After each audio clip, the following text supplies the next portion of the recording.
E a seguir, o Fernando Coelho, professor também coordenador do curso de GPP no campus leste da USP, da EASE USP, vai apresentar. Desculpa, é tanto trabalho que deu branco agora. Se fosse aluno, perdia ponto. Sobre training municipal, exatamente. Então eu passo a palavra a eles e depois teremos abertura para questões dos alunos do público geral. E no final do evento vai circular a lista para a segunda presença, tá bom? Obrigado a todos.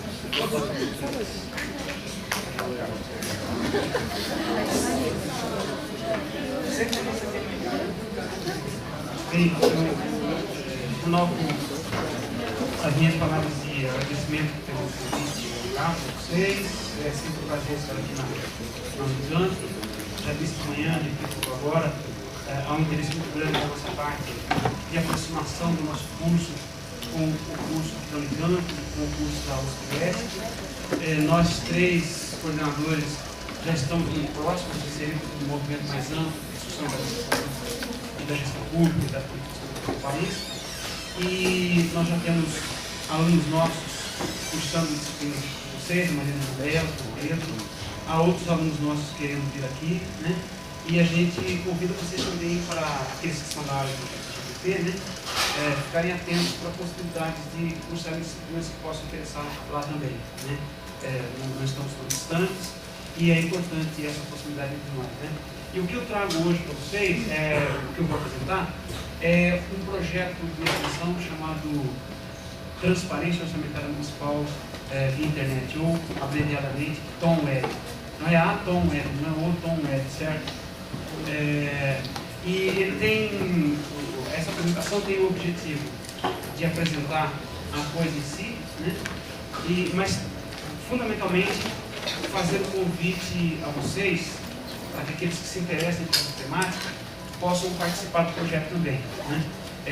Dentro desse projeto tem um observatório, e esse observatório a gente colocou para acompanhar a região central, a região administrativa central do Rio de São Paulo. Então, se houver alunos interessados, quiçá professor também que queira ingressar nesse tipo de atividade, é possível montarmos uma coisa parecida para a região de Campinas. E aí, então, seria levada a cabo, feito pelo curso de vocês.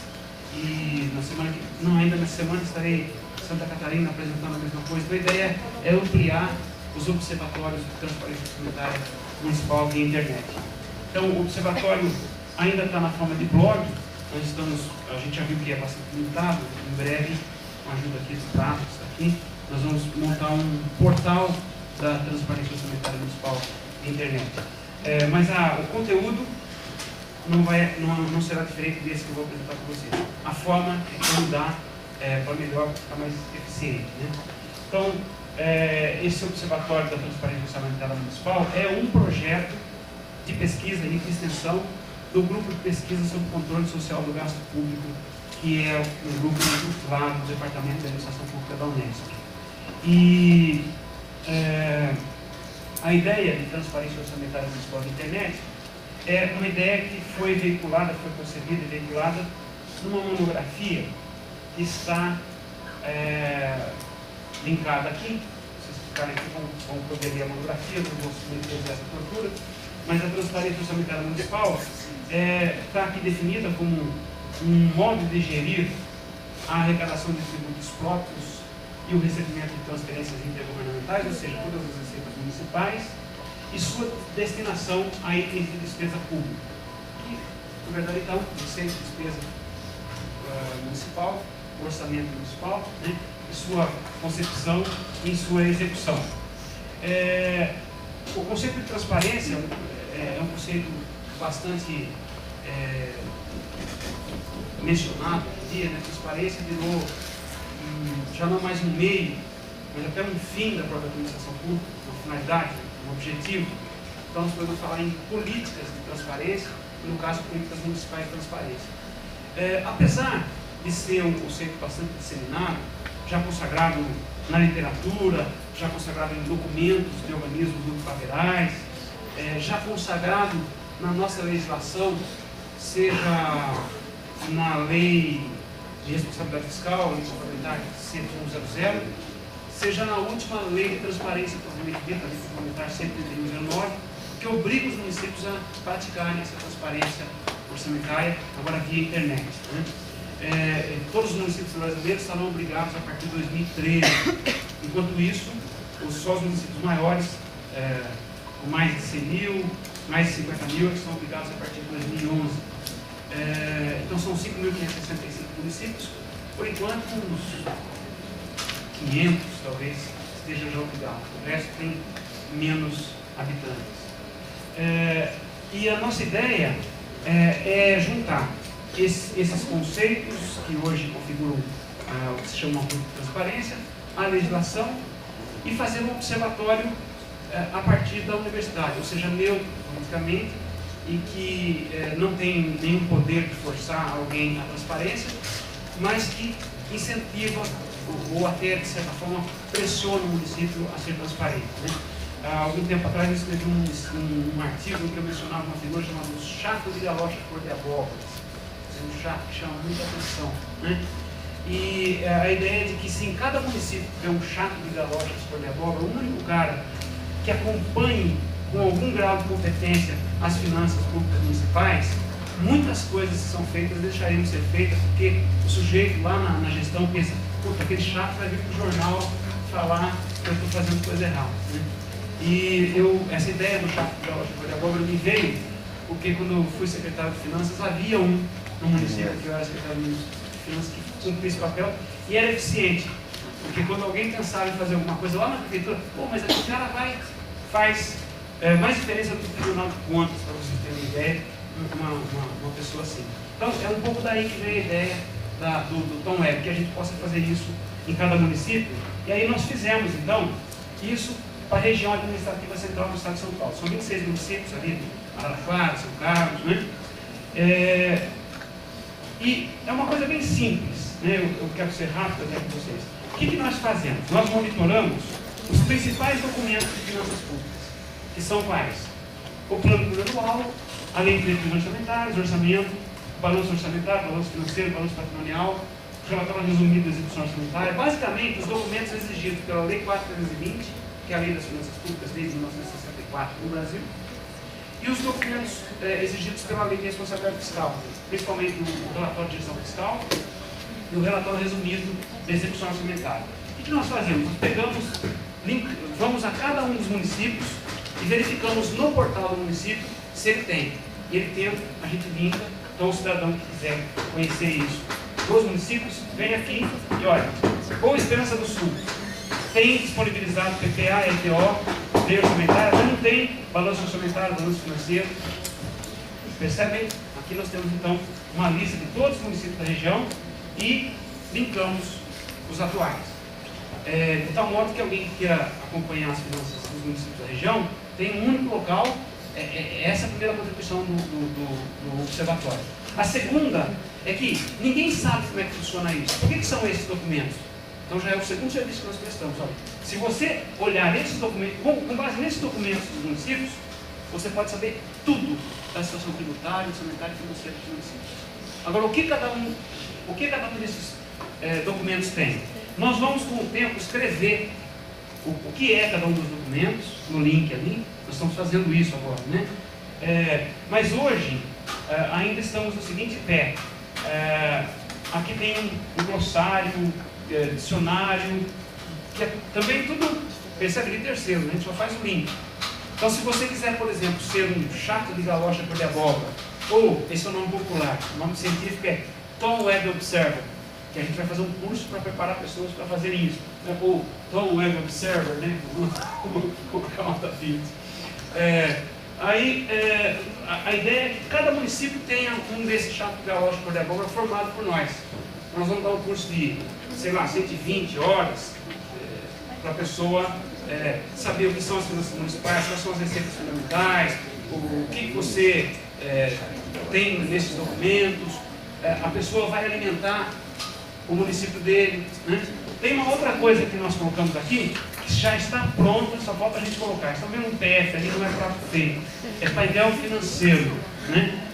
Nós também montamos lá na Unesp uma outra pesquisa pesquisa, orçamento participativo e limitações financeiras na região central, nós montamos um painel financeiro dos municípios. Então, as receitas, as despesas, o resultado orçamentário, enfim, uma análise financeira a partir desses documentos. Porque se você pegar um desses documentos, você vai ver que é um calhamaço de papel com muitos números, mas os que são relevantes são poucos. Então, você pode reduzir as fontes de receita do município a 6 itens e isso abarcará 95% da receita. Então, os outros 5, né, é muita papelada, muito número, mas significa nada. Então, coloca como outros. Nós montamos já um painel desse jeito, tanto da receita, da despesa, do resultado, e vamos colocar ali. Quer dizer, além dos links organizados, nós temos um produto adicional feito pelos nossos alunos, né? Alguns municípios, os nossos alunos fazem trabalho de conclusão de curso. Então, esses alunos, se as análises estiverem boas, a gente vai linkar lá também. Com o tempo, nós vamos colocar um ranking aqui. E um dos nossos alunos já fez uma monografia, está linkada ali também, critérios para fazer um ranking. Então, os municípios vão poder se enxergar ali e se enxergar dentro do ranking. Eu recebi a notícia esses dias que a Prefeitura de São Carlos, que é uma que está aqui, né, que tem um excelente portal, uma das melhores que a gente achou. Está vendo? Eles têm tudo, menos a planilha que nós aqui vamos linkar. E nós identificamos algumas coisas que faltavam. Eles disseram, nós vamos completar e vamos anunciar publicamente que nós temos a condição de Tom Web no nosso município. Talvez vai um mapa, a arquitetura. Então, há um relacionamento da universidade com a comunidade. Por isso que é também um projeto extensionista. Esse projeto hoje tem 2 bolsistas lá na Unesp, né, bolsistas de extensão, que ficam trabalhando na atualização. Né?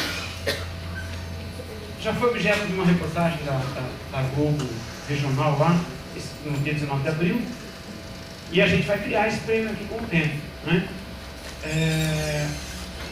Bem,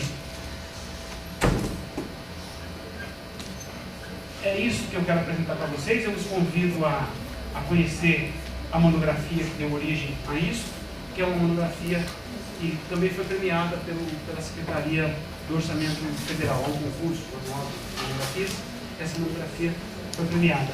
E quero enfaticamente fazer um convite para vocês que se interessam por isso, para se incorporar lá com a gente no projeto. Quem quiser ser Tom Web Seller, ficar atento também. Se houvesse interesse, a gente pode em outros momentos estar com vocês.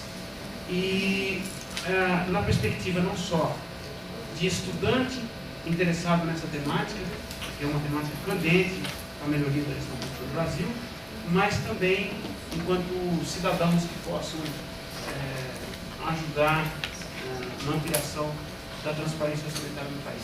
É isso, então, depois eu fico disponível para questões que vocês tiverem.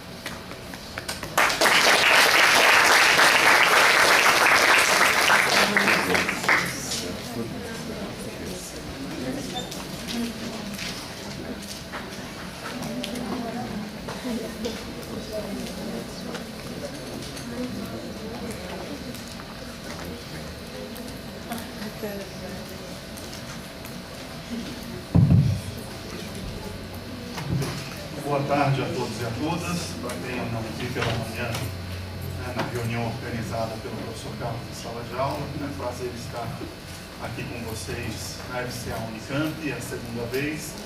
O ano passado estivemos aqui, salvo engano, no dia 25 de maio. Nós estamos por completar um ano.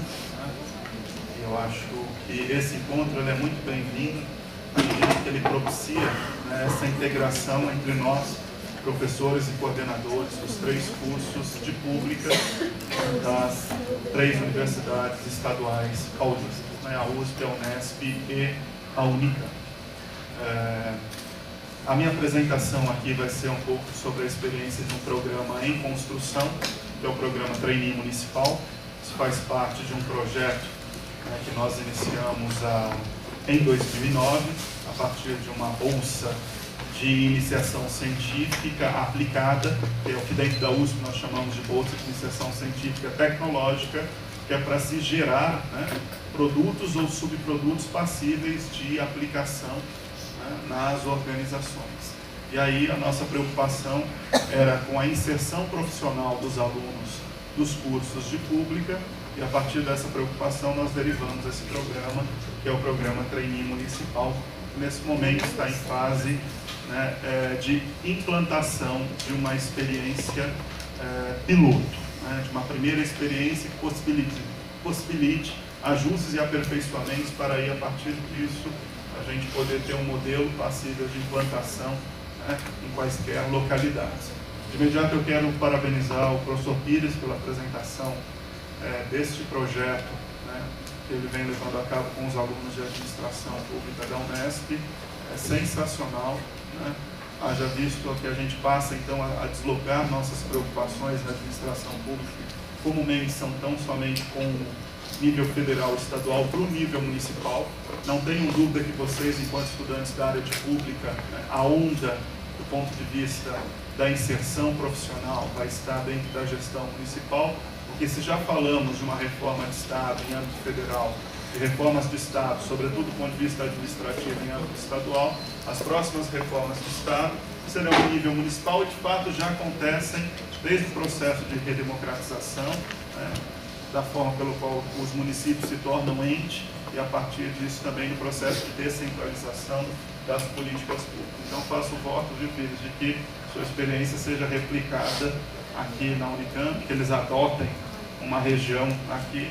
E, obviamente, se você nos permitir também, vamos tentar adotar uma região, né, para o nosso curso lá na USP, quem sabe o Vale do Paraíba, que é uma região mais próxima, que está ali relacionada à Zona Leste, que é uma área limítrofe na Zona Leste de São Paulo. Né. E, igualmente, esse programa, né, é um programa cujo objetivo é que nós possamos desenvolver juntos entre as nossas 3 instituições. Tanto é, vocês podem ver aqui pelo banner, né, esse é o banner que a gente já vem utilizando, né? Trainee Municipal, concretizando ideias e programas. Está aqui já um possível domínio que já está registrado, precisando do conteúdo ser desenvolvido, assim como o Rafael vai desenvolver o portal do Tom Web, ele também vai desenvolver esse portal. O Trainee Municipal vai ter muito trabalho, trabalhos por muito tempo. E aqui já o logo das 3 instituições. Antes de iniciar a apresentação, gostaria de dizer que dentro desse processo de integração entre as nossas 3 instituições, nós temos a pretensão cada vez mais mesmo de desenvolver trabalhos em conjunto, né? Um desses trabalhos em conjunto, quem deu o pontapé inicial foi o professor Pires, com o projeto Prefeitos Paulistas, projeto muito bem desenvolvido, né, por ele, pelos alunos da Unesp de Araraquara, que ele gentilmente colocou à disposição para que nós reproduzíssemos as nossas instituições, fazendo parte de um projeto maior, sendo esse projeto não só um projeto de extensão, mas também num futuro de pesquisa, né, e que outros projetos, né, como esse, do Tom e do Trainee Municipal, nós também possamos trabalhar coletivamente. Inclusive, algo que eu já coloquei ao professor Pires e ao professor Carlos, e devemos conversar brevemente após essa reunião de hoje, é a criação de um logo, né, de um consórcio, né, entre a USP, a Unesp e a Unicamp, dos nossos 3 cursos, para que a gente possa já de imediato começar a divulgar essa imagem, né, dos 3 cursos trabalhando coletivamente no que se refere a alguns projetos. Temos N oportunidades de projetos, né, e quem sabe num futuro próximo já teremos aí uma revista científica entre as 3 instituições, para a área de pública, né?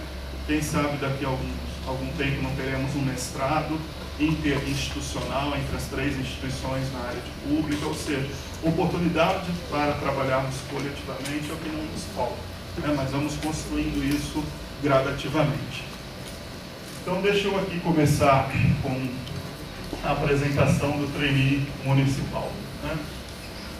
Quando nós olhamos para a experiência dos cursos de graduação em administração pública no Brasil, e mais recentemente os cursos de gestão de políticas públicas, gestão pública, políticas públicas e gestão social, né, nós vemos alguns obstáculos e desafios referentes ao seu ensino, né?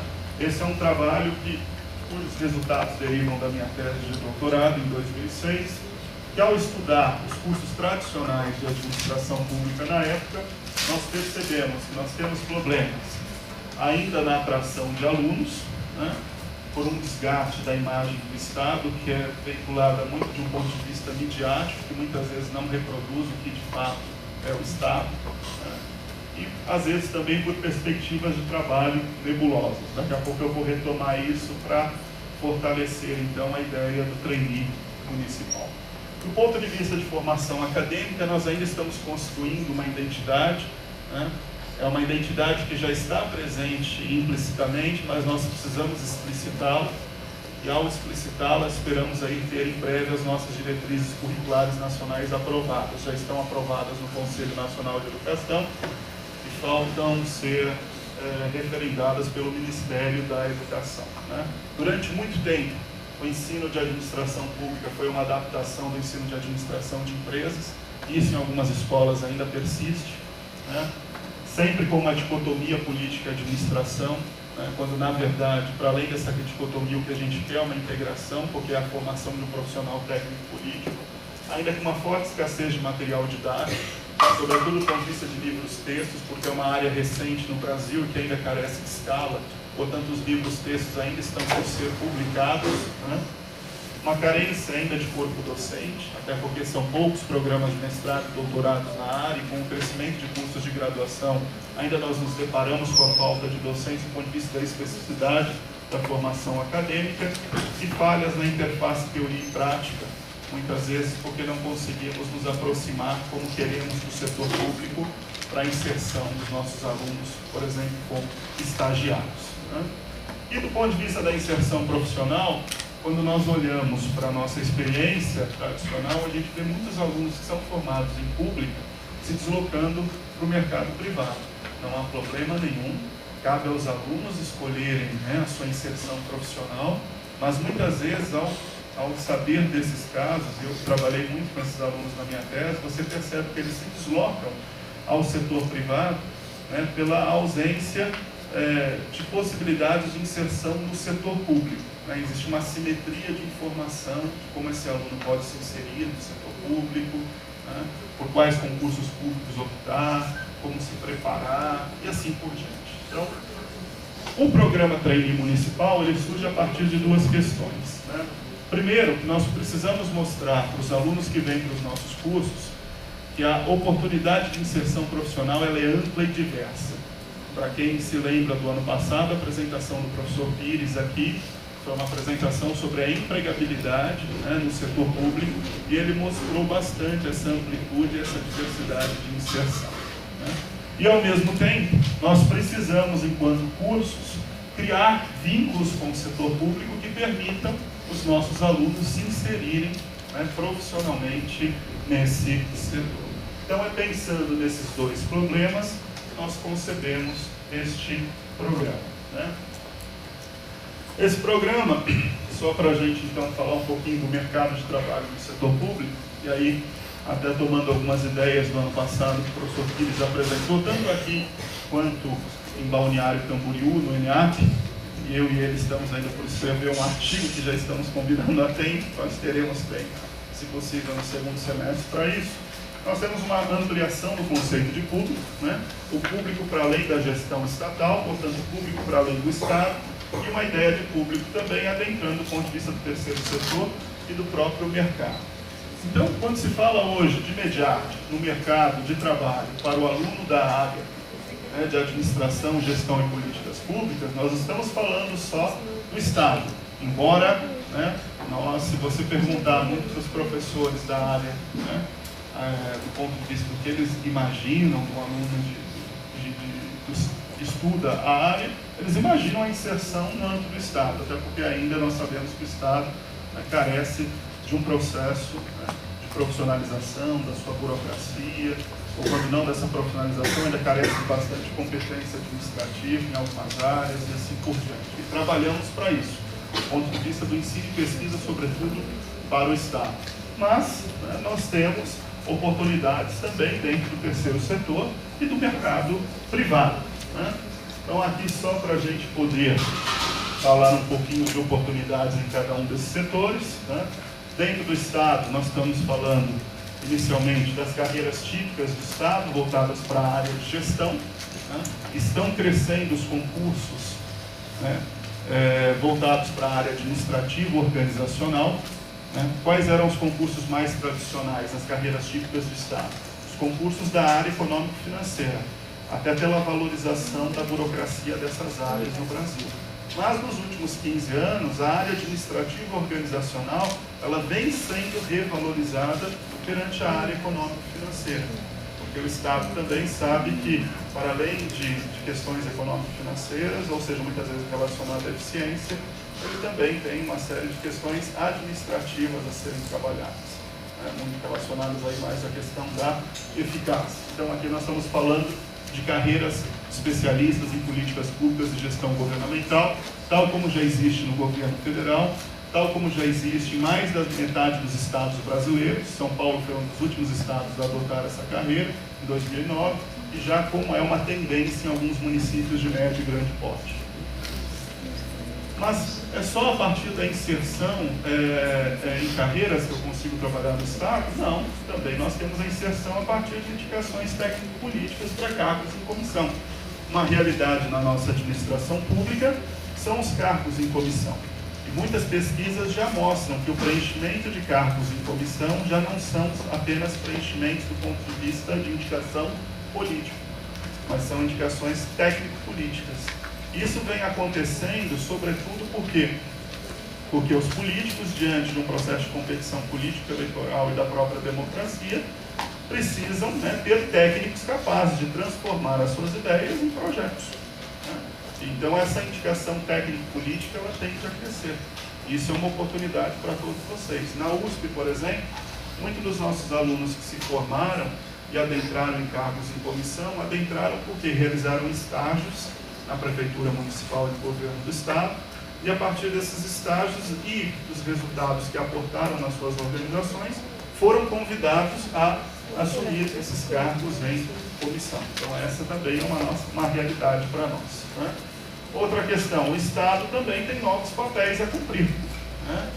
Para além desses papéis que eu disse, mais tradicionais, da área econômica, financeira, administrativa e organizacional, hoje nós falamos do pluralismo institucional, né? Eu posso falar de inserção na administração direta, na administração indireta. Alguns de vocês podem querer trabalhar em autarquias, outros em empresas públicas, outros em fundações, outros mesmo na administração direta. Novos órgãos estão surgindo com a perspectiva de regulação e assim por diante. Então, está aqui também dentro dessa questão do mercado de trabalho no Estado, né? E também a perspectiva, para além do executivo, de profissionalização da gestão em áreas do legislativo e do judiciário, começam também a contratar, né, pessoas da área de administração. E eu gostaria de chamar a atenção para o nível subnacional, sobretudo os municípios, né, que é para onde deve começar a ocorrer, de fato, grandes reformas administrativas e processos de modernização da gestão pública e de profissionalização da burocracia. Essa é uma tendência para falarmos do mercado de trabalho para o aluno, né, de gestão, administração e políticas públicas no âmbito do Estado, né.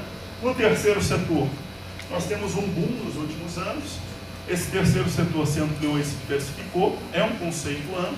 Aqui dentro eu posso estar falando desde ONGs até de organizações da sociedade civil, né, passando, por exemplo, pelos movimentos sociais. Então, existem N oportunidades de inserção profissional aqui do ponto de vista daquilo que o aluno deseja e daquilo em que ele vai se especializar, relacionado também com as suas aspirações políticas, mas também com o seu processo de formação acadêmica, né? No terceiro setor mais tradicional, há uma tendência de processo de profissionalização. Esse processo de profissionalização, né, requer gestores, né? E aí em todos os tipos de organização, em múltiplas áreas. Então isso aqui também está crescendo para quem quiser se dirigir para esse setor. E no mercado privado, o que a gente percebe é que muitas organizações passam a ter relações com governos, né, e passam a ter que conhecer o próprio governo para poderem ter essas relações. E isso vão criando algumas oportunidades profissionais. A área de responsabilidade socioambiental, empresas, né, privadas ou fundações relacionadas a empresas privadas. A área de governança corporativa, sobretudo quando envolve você trabalhar com a perspectiva de stakeholders, né? A área de relações governamentais para empresas que são reguladas por governos, né? E a área de consultoria para governos também, né? São áreas que estão sendo estruturadas dentro das grandes e médias empresas de consultoria, dentre outras oportunidades. Então, esse quadro já mostra de imediato, né, que a perspectiva de inserção profissional para alunos de administração, gestão e políticas públicas, ela não é, né, diminuta, como muitos imaginam, né?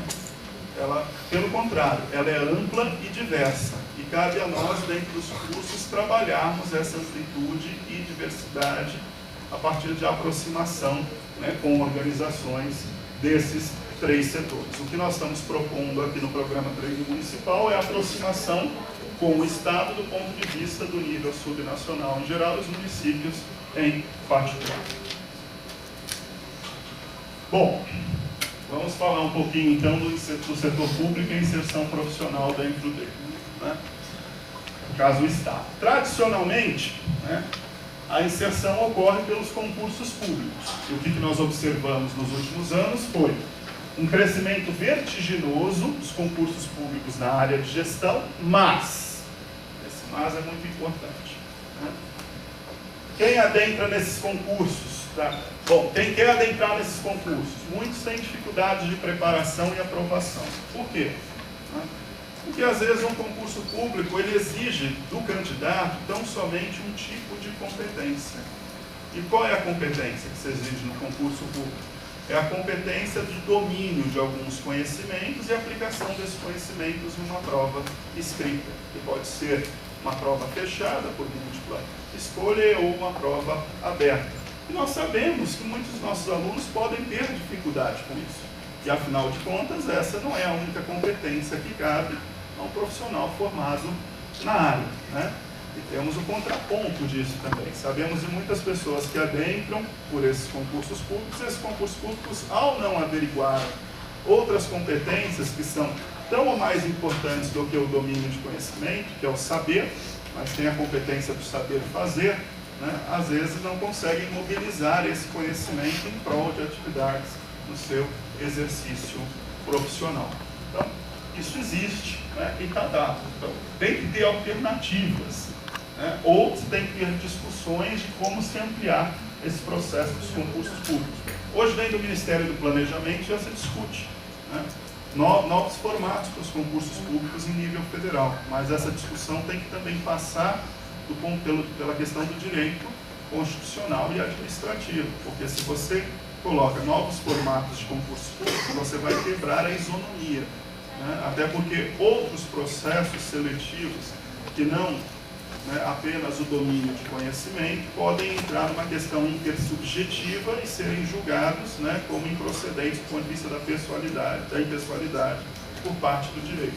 Mas só estou contextualizando algo para vocês, né, que já está presente na literatura de recursos humanos do setor público e também já está presente no debate entre técnicos do setor público, né, de como ampliar a averiguação de competências nos concursos públicos.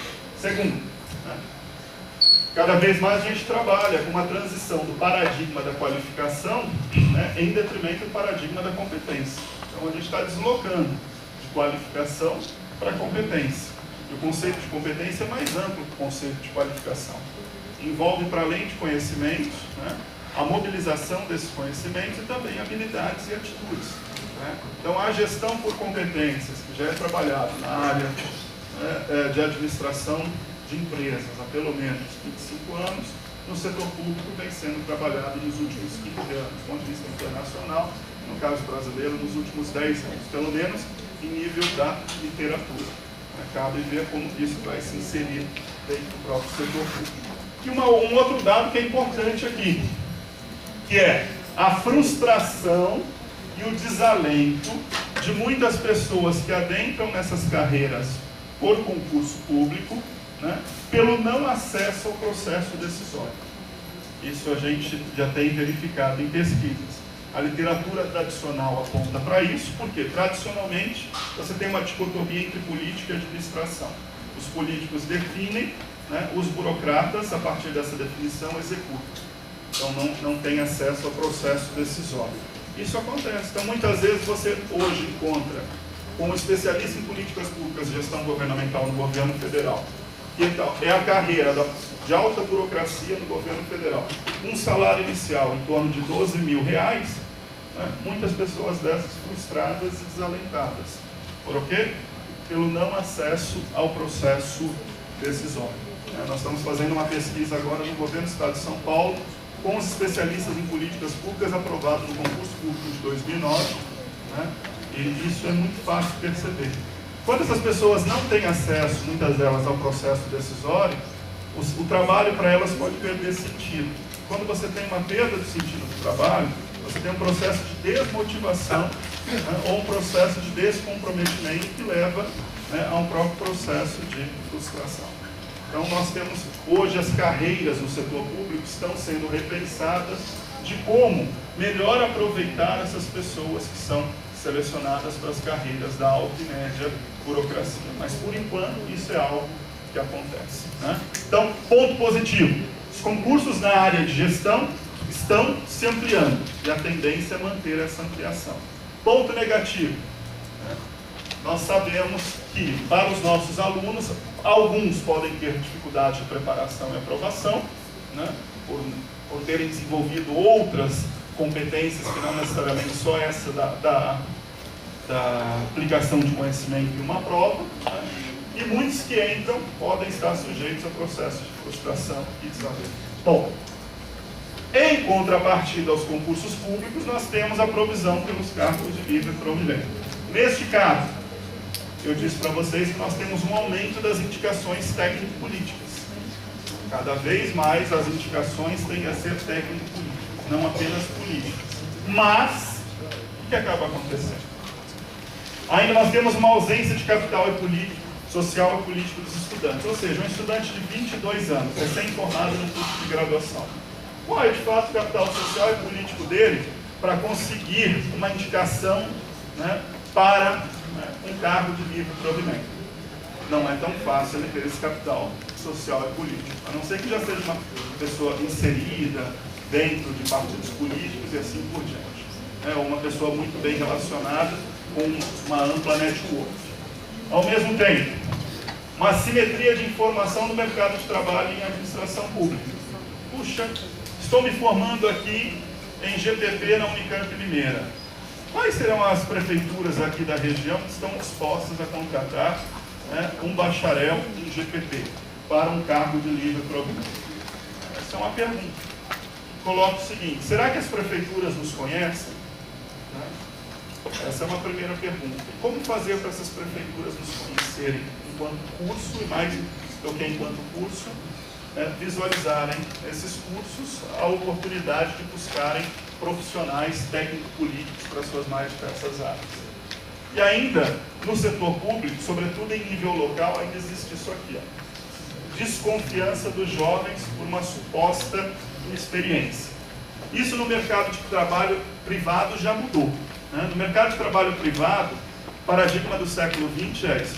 Experiência é sinônimo de cabelo branco, né? Então aquela questão da pessoa aí se desenvolvendo longamente.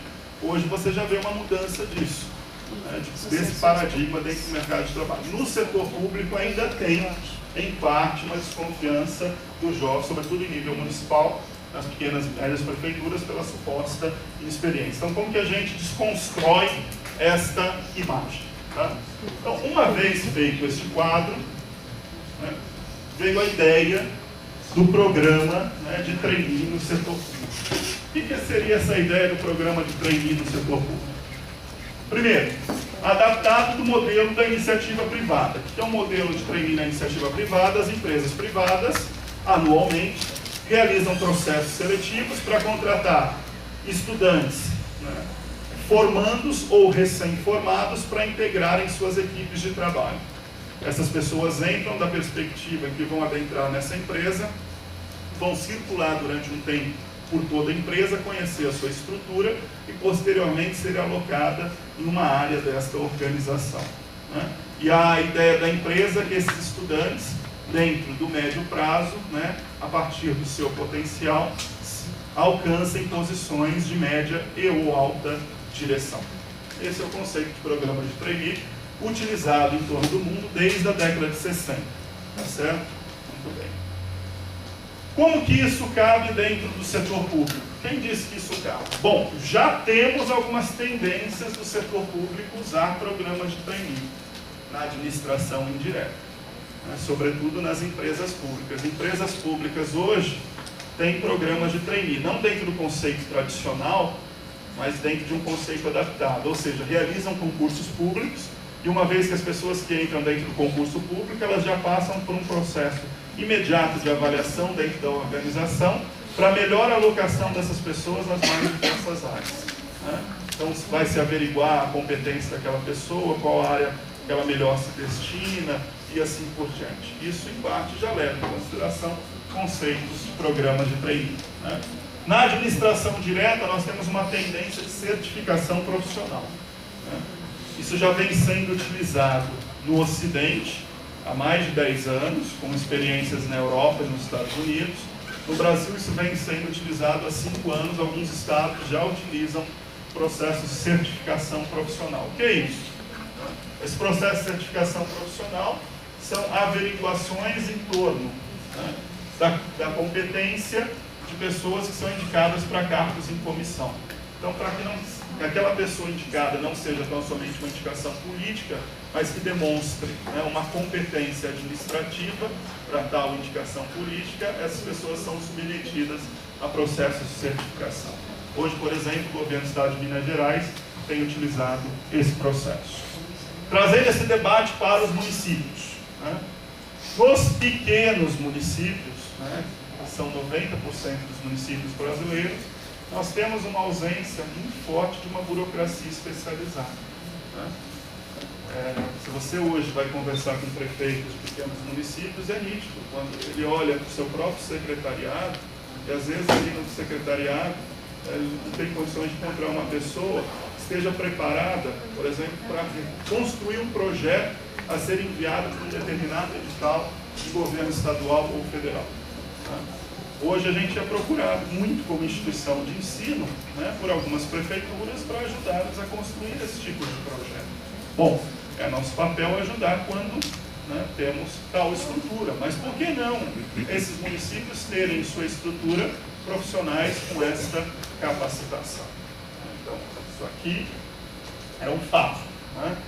Hoje o próprio governo federal tem vários estudos que mostram que muitos dos programas que necessitam de cooperação federativa, né, eles acabam empacando aonde? Em nível municipal, e uma das explicações disso é por uma ausência, né, de uma burocracia técnica que dê conta daquele projeto em nível local, né? Então você tem aí gaps ou falhas do ponto de vista de competência administrativa, né, sobretudo nos pequenos municípios, né?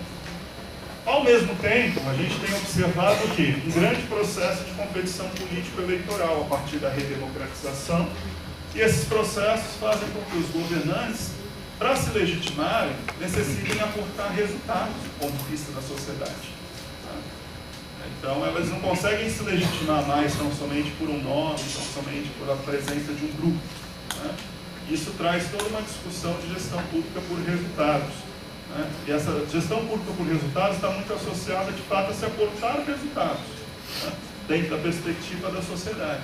E para uma gestão pública poder aportar resultados, ela tem que estar muito bem cercada, né, de uma burocracia técnica especializada, com capacidade exatamente de transformar as ideias dos políticos, né, em programas municipais passíveis de implementação e resultado. Daí o porquê dessa frase aí em torno do programa de trainee, né? Então, tudo isso cria para nós uma janela de oportunidades, né?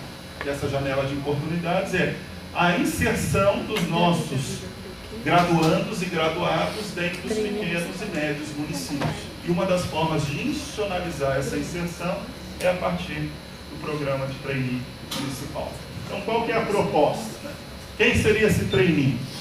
Esse trainee seria um assessor técnico político dos mandatários políticos de pequenos e médios municípios, Então ele está ali para assessorar prefeito, vice-prefeito e secretários, né? Assemelhando-se à figura, por exemplo, de um gerente de cidade nos Estados Unidos. Uma ideia, não é igual, porque aqui nós estamos falando de um outro recorte sociopolítico-cultural, mas de pessoas capazes de estar ali assessorando os mandatários políticos do ponto de vista, né, das novas ideias de gestão pública, da transformação dessas ideias em projetos e assim por diante, né? E essa pessoa nomeada em um cargo de comissão, né? Então imaginem aí prefeituras pequenas, com 10, 15, 20, 25 mil habitantes, onde geralmente faltam esse tipo de profissional, a inserção dos nossos jovens para estar ali assessorando esses mandatários políticos, né? Bom, então nós começamos a partir dessa ideia a desenhar um programa, né? Nós já temos um business plan formado para esse programa. A ideia é até captar recursos de algumas instituições para a gente poder realizar a experiência piloto. Estamos discutindo com as primeiras prefeituras para poder realizar essa experiência piloto, né? Então está aqui a missão do programa: desenvolver assessores técnicos políticos altamente qualificados para a pronta inserção em cargos comissionados de pequenos e médios municípios, cujos princípios sejam pautados pela inovação, transparência e etos públicos, tá?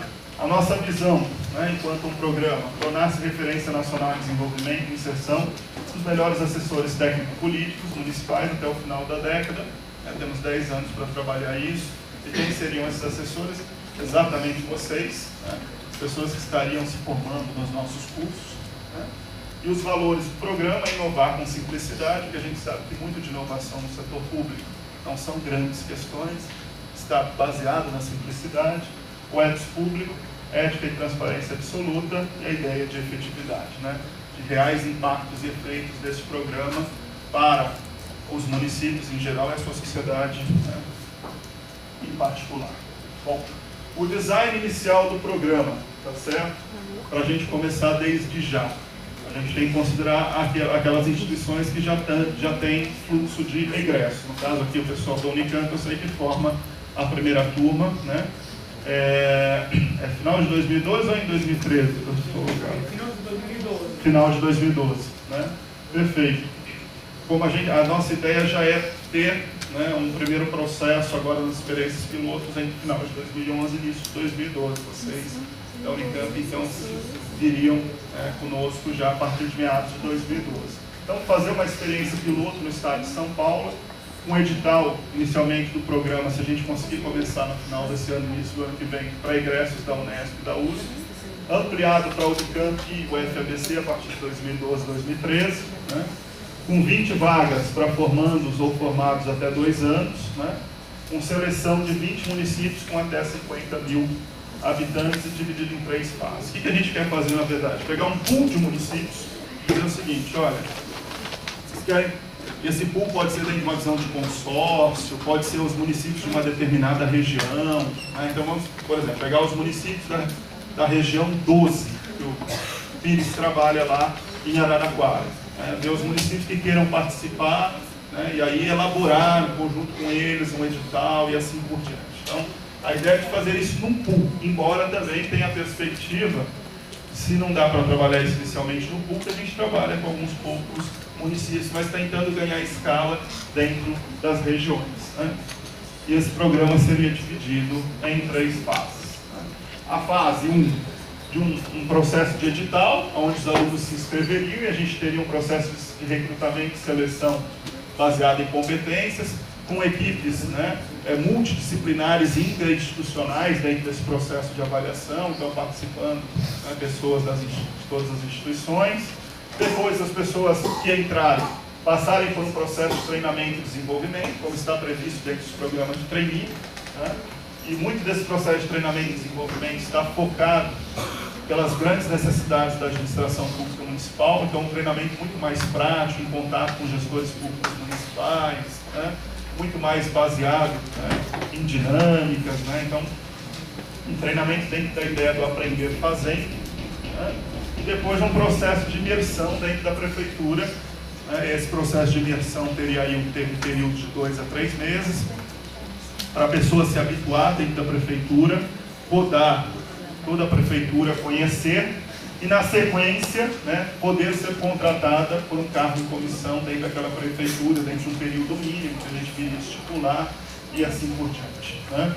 E obviamente que teríamos dentro desse processo, né, todo um acompanhamento aqui, né, fazer coaching junto aos alunos, isso é muito importante, porque não pode deixar solto, se deixar solto o aluno pode ficar perdido dentro da prefeitura, às vezes a prefeitura pode se empolgar e querer o aluno, mas depois não dá condições para ele trabalhar, então tem que ter todo um processo de acompanhamento, certo?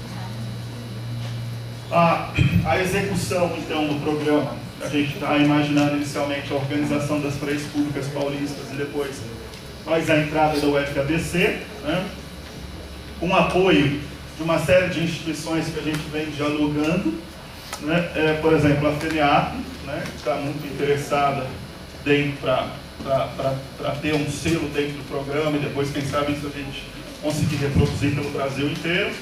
A Fundação Konrad Adenauer, né, que é uma fundação alemã, né, que daria apoio institucional e também em termos de algum tipo de recurso não financeiro, mas econômico, passagens, algumas coisas nesse sentido. A Fundação Brava, que nós conversamos recentemente, também tem todo o apoio de dar, tem todo o interesse de dar um apoio institucional, e ainda estamos por conversar com o Centro de Liderança Pública, o CLP, né, que foi nos indicado pela Fundação Brava, mas que por trocas de e-mail já demonstrou um primeiro interesse de estar participando do programa. E a gente tem que buscar dinheiro, né, para fazer isso. E para que buscar dinheiro? Porque imagine a gente chegando num pequeno município de 10 mil habitantes, o cara fala, puxa, isso é muito bacana, mas eu não tenho um cargo aqui, não consigo pagar. Mas se o município se mostra interesse e vê com vontade, nada impede que o próprio programa crie condições de financiamento desse município, pagando, por exemplo, a bolsa salário desse treino. Então a gente quer fazer um desenho, né, bem amplo disso. Então a ideia desse business plan é, nesse momento, seguir, né, para solicitação de recursos à Petrobras, na Caixa, na Fundação Banco do Brasil, na Fundação Vale, de todas essas, né, dentro da oficina municipal, de todas essas aqui, né, coisas que já estão mais ou menos certas, a oficina municipal e a Fundação Vale. Tá certo? A Fundação Vale, desde o início, mostrou interesse, é uma questão de sentar realmente, negociar com eles agora com o business plan pronto, né? Mas aqui são lugares que ainda nós precisamos entrar. Tá? A gente está pensando uma coisa bem ambiciosa mesmo. Tá? Daí o Rafael, para não me desmentir, está 3 anos trabalhando nesse projeto, puxando minha orelha toda hora, quando atrasa o cronograma, né? E ele, vamos, agora vai, tem aquela reunião e tal, né? E assim por diante, a gente está tentando levar isso para frente. Tá? Aqui tem uma rápida ideia da operacionalização, né, de recrutamento e seleção, processo para seleção de 20 candidatos, por meio de teste, entrevista dinâmica, prazo de 3 semanas, depois treinamento e desenvolvimento de 40 horas, né, dentro de 2 semanas, depois a imersão dessa pessoa dentro da prefeitura, né, depois a contratação dessa pessoa pela prefeitura por um prazo de 1 ano, né. Essa pessoa trabalharia 4 dias úteis dentro da prefeitura e 1 dia, a gente vai trabalhar numa região, essa pessoa se deslocaria para um trabalho de coaching junto com os demais trainees dos outros municípios, que a ideia desse trainee também é facultar o diálogo entre os diversos municípios e, quem sabe, fazer dali também surgir programas intersetoriais, intermunicipais, até facultar o surgimento de aproximações entre essas prefeituras e consórcios. Então, por isso que a gente está pensando nessa amarração regional. Tá certo? Bom, em parte é isso. Aqui está a equipe que vem trabalhando lá dentro da USP com o projeto. Eu, Humberto Dantas, que é professor visitante nosso lá, e o Rafael, né, que é o grande mentor técnico aí do projeto, foi o nosso bolsista inicial no projeto, que deu toda a vazão no projeto do ponto de vista de transformação dele num business plan. Bom, eu fico também à disposição para a gente discutir agora, dúvidas que vocês tenham em cima disso, e podemos aí tirar qualquer dúvida de vocês, trabalhar outras ideias, tá bom? Muito obrigado, desculpem por me alongar.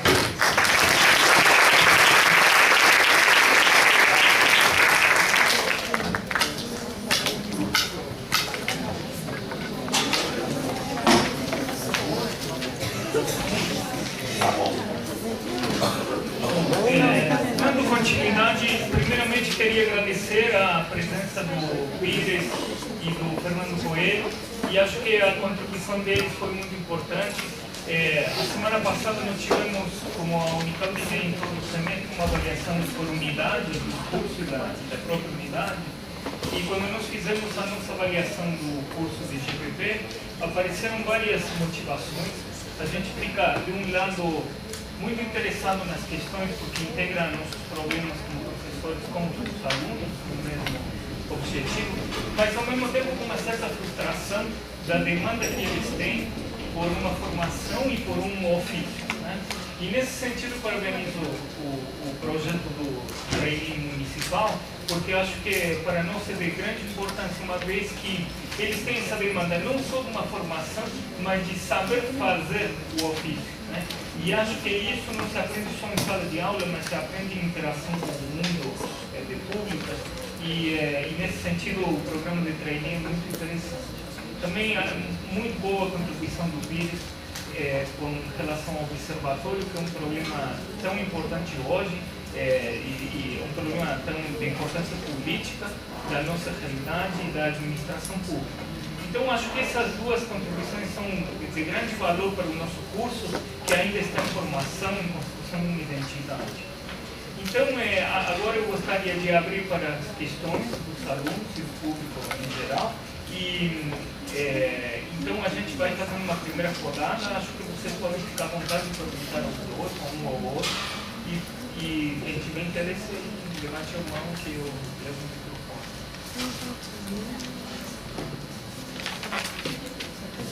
Já temos a primeira questão.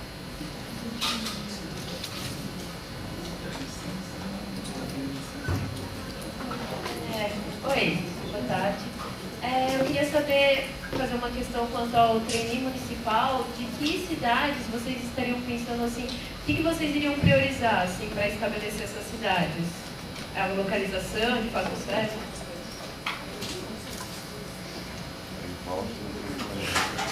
Vai dar certo. Não tem problema, pode chegar. Revolta, arrependido. Onde é que você quer?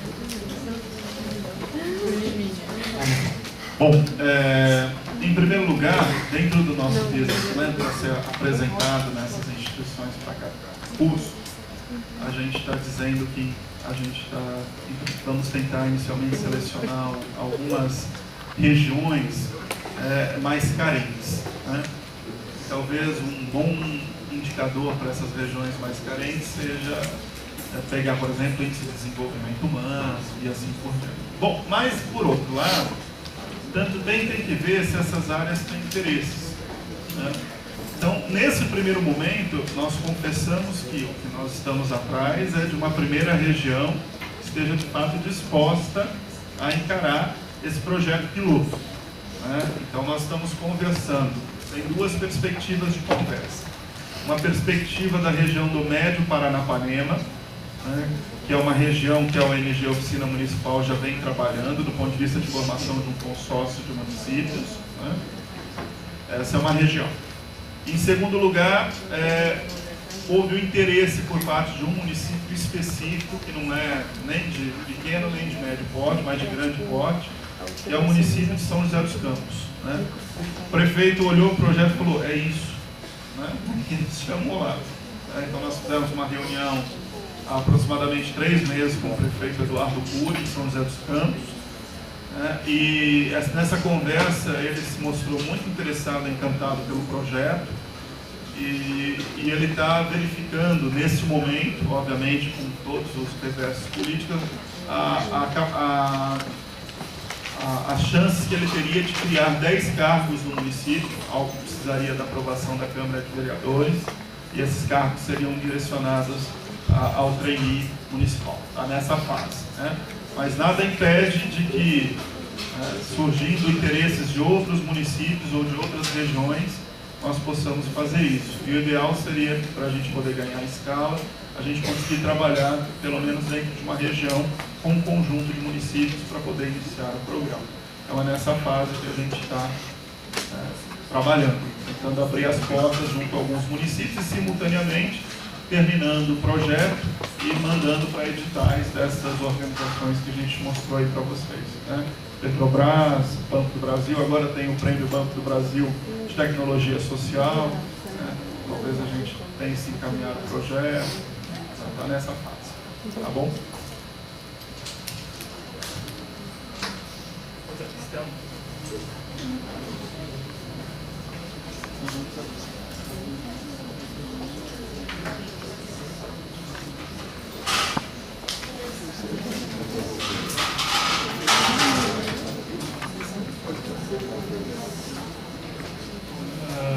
Olá, meu nome é Murilo. Na verdade, primeiramente para o professor Pires.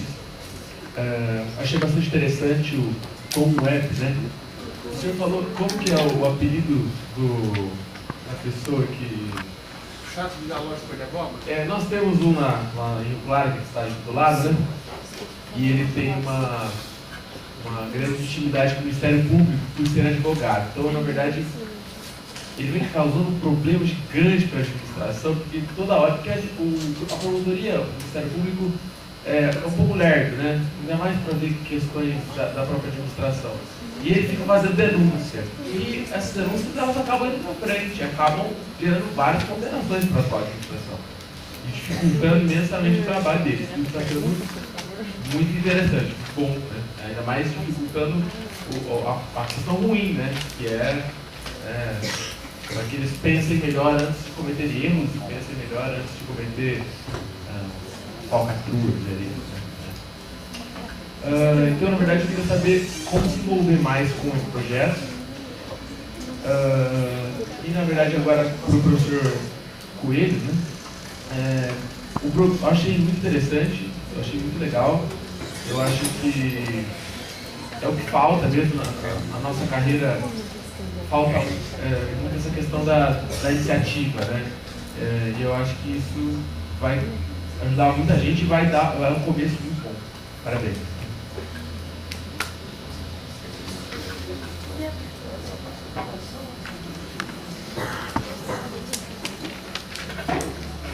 Bom, agradeço aí aos comentários e só dizer o seguinte: o programa de TAMI, né, ele seria a institucionalização de algo que a gente já faz informalmente hoje, que ele está aqui de prova. Porque a gente tem contato com o prefeito, que ele muito mais do que eu, né? Prefeitos nos ligam pedindo indicação de alunos, né? Agora, na última eleição houve uma febre por indicação, sobretudo dos secretários de finanças, porque o Pires sabe o peso que a LRF coloca, né, tecnicamente para os municípios poderem trabalhar as questões de orçamento, de finanças públicas. Então a indicação para essas áreas tem sido cada vez mais técnico-político, controle interno, né? Eles, eu acho que até tem um caso que eu sei, por exemplo, de um aluno deles que foi virar controle na prefeitura de São Carlos, né? A gente tem uma série de alunos lá na USP que foram trabalhar em prefeituras ali em volta do nosso campus, sobretudo na região metropolitana de São Paulo. Então, isso já acontece de alguma forma. O que a gente quer é dar uma institucionalidade a isso e fazer isso ganhar escala, né? E, de fato, empoderar esses alunos recém-formados, para eles terem uma capacidade de inserção, de aprender o ofício e também de contribuir, né, decisivamente para esses mandatários políticos. Olha, eu quero aproveitar essa pergunta do prefeito na seguinte direção: de chamar a atenção de vocês para oportunidades que se colocam diante de vocês e que é bom que sejam vistas como tal. Eu sou economista, portanto não sou da área de vocês, mas estou na área de vocês, e ela é uma área muito complicada. É uma área em que coisas boas não são demandadas. Para que as coisas boas vinguem na área pública, primeiro elas têm que ser boas na sua Constituição. E depois elas têm que ser mostradas como boas, depois vendidas como tal. Não basta ser um bom administrador público de informação. É preciso que alguém compre isso. E comprar é a sociedade. Quem compra em nome da sociedade são os políticos, né? E aí, uma profissão como a nossa tem a dupla tarefa de, ao mesmo tempo que está fazendo bem, está mostrando como tal. Então, nós temos que ter um marketing próprio. Então, eu queria aproximar a ideia de Tom Webb com a ideia de treininho. Veja bem, se você é um Tom Webb Observer, você tem que saber uma porção de coisas. Por exemplo, você tem que conhecer finanças públicas. Você tem que conhecer os demonstrativos. Você tem que ser capaz de pegar aqueles demonstrativos e saber o que é relevante ali. Você tem que saber que papel que a transparência tem hoje. O que é accountability. E por que ela é importante nas relações entre governo e sociedade hoje. Ou seja, para você se dedicar a um projeto como esse, você fica pensando, eu vou fazer isso como voluntário, mais uma tarefa. Só que eu tenho observado que os alunos que se envolvem com o Tom Webb Observer lá na Unesp, são pessoas capazes de fazer análise financeira de qualquer prefeitura. Ou seja, ao mesmo tempo que você está aprendendo, você está oferecendo um produto para a sociedade. E ao mesmo tempo você está mostrando a tua cara enquanto profissional, e uma cara na linha da qualificação. Então, mesmo que a pessoa esteja participando disso, sem ser um bolsista ganhando bolsa, né, sem ter uma inserção profissional imediata, eu digo para vocês, hoje, pessoas com capacidade de análise de finanças municipais, receita, despesa, resultado, né, é pessoa altamente necessária. Mas o fato de ser necessária não significa que seja demandada. Percebe a diferença? Uma coisa é necessidade, outra coisa é demanda. Em termos mercantis, falando como economista, a demanda, é a necessidade que se apresenta ao mercado com o poder de compra. Então, é claro que o poder público necessita disso. Todos os dias nós vemos que ele precisa de transparência, de política de transparência. Agora, transparência não é só dar informação, é ser capaz de analisar. Então, é nesse sentido que a inserção numa coisa como o Tom Webb é muito parecida com a inserção com trainee.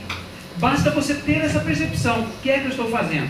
E aí vem uma última coisa que eu queria dizer para vocês. Quem é que ganha dinheiro? Quem quer ganhar dinheiro? Quem quer ganhar dinheiro pode ganhar dinheiro. Muita gente que quer ganhar dinheiro, ganha dinheiro, né? Mas o que é que te dá remuneração? Algo que você oferece, né? Se você está correndo atrás de se formar somente visando ganhar um dinheiro, pensando em algo específico, pode ser que aquele algo específico você não obtenha. Agora, formação e capacitação sempre é algo que em potencial pode virar dinheiro, porque a sociedade precisa de gente formada e capacitada nas mais diversas áreas, né? Então, olhar a formação num sentido mais amplo, de capacitação pela vivência, capacitação pelo debate, né? E aí oportunidades como essa são imperdíveis e são muito melhores, embora não substituam, porque essas também são fundamentais, que a sala de aula.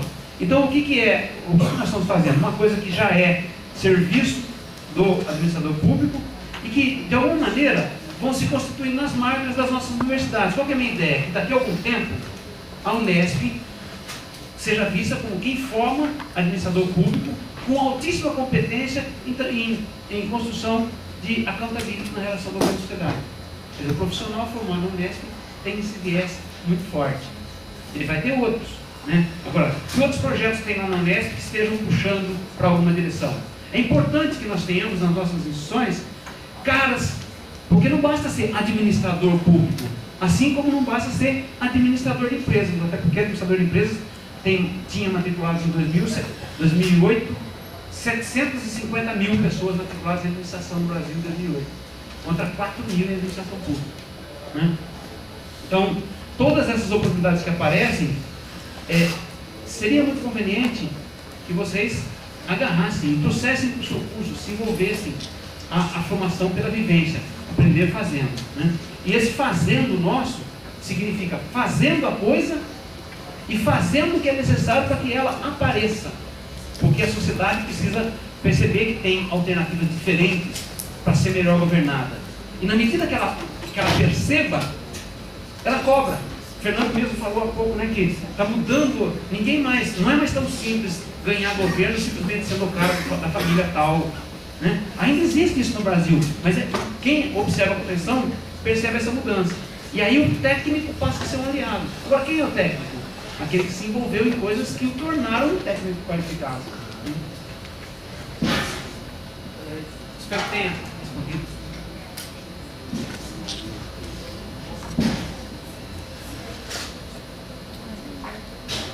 Eu queria perguntar para o Pires, qual que seria o processo caso a FCA quisesse fazer pesquisa web? Qual seria o processo, como funcionaria o processo de pesquisa, de implantação ou de um grupo de pesquisa ou de um grupo de trabalho para participar com vocês do Tom Web? Da Tom Web. Brincadeira, não tem problema. É bem simples, né? Se nós tivermos aqui um grupinho de alunos de 3, 4 ou 5 que queiram montar uma página como aquela, no começo ainda blog, depois eu vou começar como portal, vocês podem montar exatamente o que está ali e só colocar os municípios de vocês. Aí começou. E daí para diante, a gente inclui vocês no portal a hora que abrir, daí para diante vocês passam também a sugerir coisas novas na página. E se tiver um professor que possa estar junto com vocês, e isso pode virar um projeto, vocês podem reivindicar que seja um projeto de extensão aqui também. Aqui tem um trabalho de conclusão de curso, Carlos? Tem, né?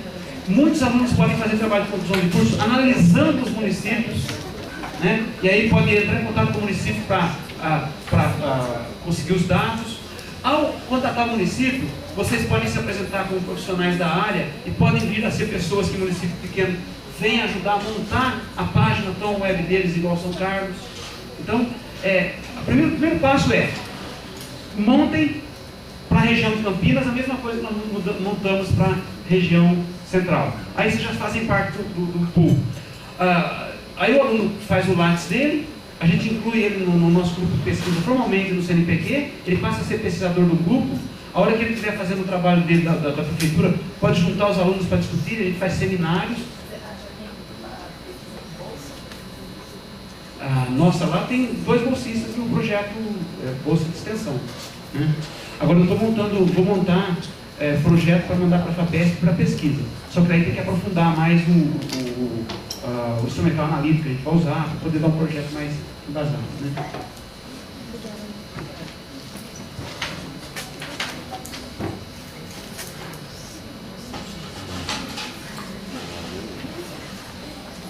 Opa. Boa tarde.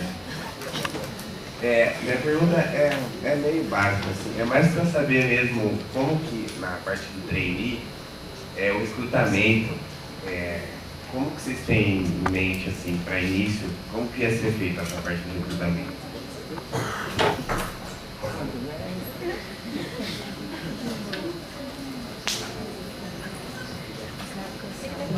Nos projetos então institucionalizados, que seriam esse convênio nosso com as prefeituras, obviamente que eles são processo público, então nós abriríamos um edital, né? Nesse edital, por ser um convênio com 3 instituições, nós consideraríamos os alunos, né, formandos ou egressos dessas instituições. Né? No projeto original, nós estamos considerando alunos em processo de formatura, de último semestre, ou até 2 anos de formados. Né? Esse é o ponto. Né? E aí, obviamente, que teria um desenho de um processo de seleção que ainda precisa ser esmiuçado, em termos de como seriam essas provas, depois como seriam realizadas dinâmicas, né, de oficinas, em cima de uma descrição baseada em competências. Né? Então, obviamente que o comitê gestor do programa precisaria sentar ainda, elaborar essas competências. Obviamente que existem competências gerais, mas dependendo do contrato que for feito com esses municípios no convênio, quais são as competências específicas que esses municípios esperam. Então, tudo isso ainda precisa de um processo de detalhamento. Esse detalhamento ele só acontecerá na medida em que a gente conseguir fechar esse primeiro convênio. Né? Então, a ideia é um pouco essa. E aí não é muito distinto daquilo que já ocorre no modelo de iniciativa privada. A iniciativa privada que tem um trainee, é um aluno, geralmente na última etapa do seu curso, último ano, último semestre, e as organizações abrem para alunos formados geralmente até 2 ou 3 anos depois, normal é até 2 anos de formação. Tá bom?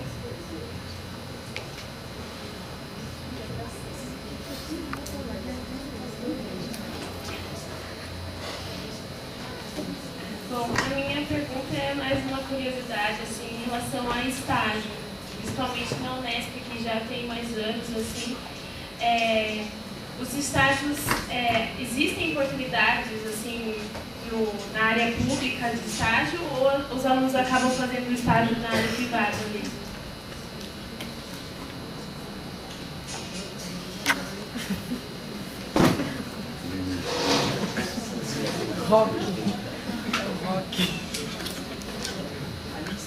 Bom, falar um pouquinho da experiência nossa na...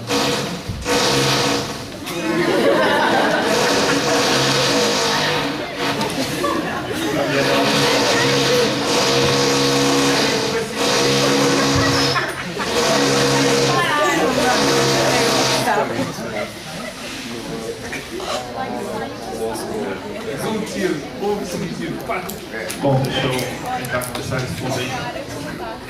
A experiência da EAX, o nosso curso começa em 2005, a primeira turma se forma no final de 2008, nós já temos 3 turmas formadas e 100 alunos. Dessas 3 turmas formadas, nós formamos 100 alunos. Antes de me tornar coordenador do curso, recentemente fui coordenador de estágio do curso durante 2 anos. Né? Em São Paulo você não tem muita dificuldade de estágio, por 2 motivos. Tá? O primeiro motivo é que até então só tinha um curso de pública na cidade de São Paulo, que era o curso da GV. E a maioria dos alunos da GV não procuravam por estágios na área pública. Até porque muitos alunos que fazem administração pública na GV, eles fazem administração pública e não passaram na primeira opção, que era administração de empresas. Isso é uma grande verdade. E aí eles não querem fazer estágio na área pública, querem, na verdade, se colocar para a área privada. E vocês sabem o tamanho da máquina administrativa em São Paulo, tanto da Prefeitura Municipal de São Paulo, quanto do Governo do Estado de São Paulo. Né? Então, o mais difícil no início foi explicar para essas instituições o que era o curso de gestão de políticas públicas. É diferente de um curso que se chama administração pública, a comunicação já se faz de uma forma mais natural e tradicional. Agora, se explicar o que era um curso de gestão de políticas públicas, se dizer que não é um curso tão distinto quanto o curso de administração pública, que é apenas uma nomenclatura que leva um design curricular com algumas especificidades e assim por diante.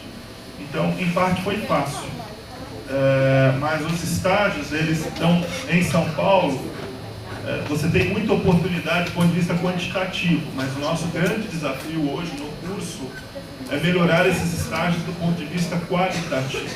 Né?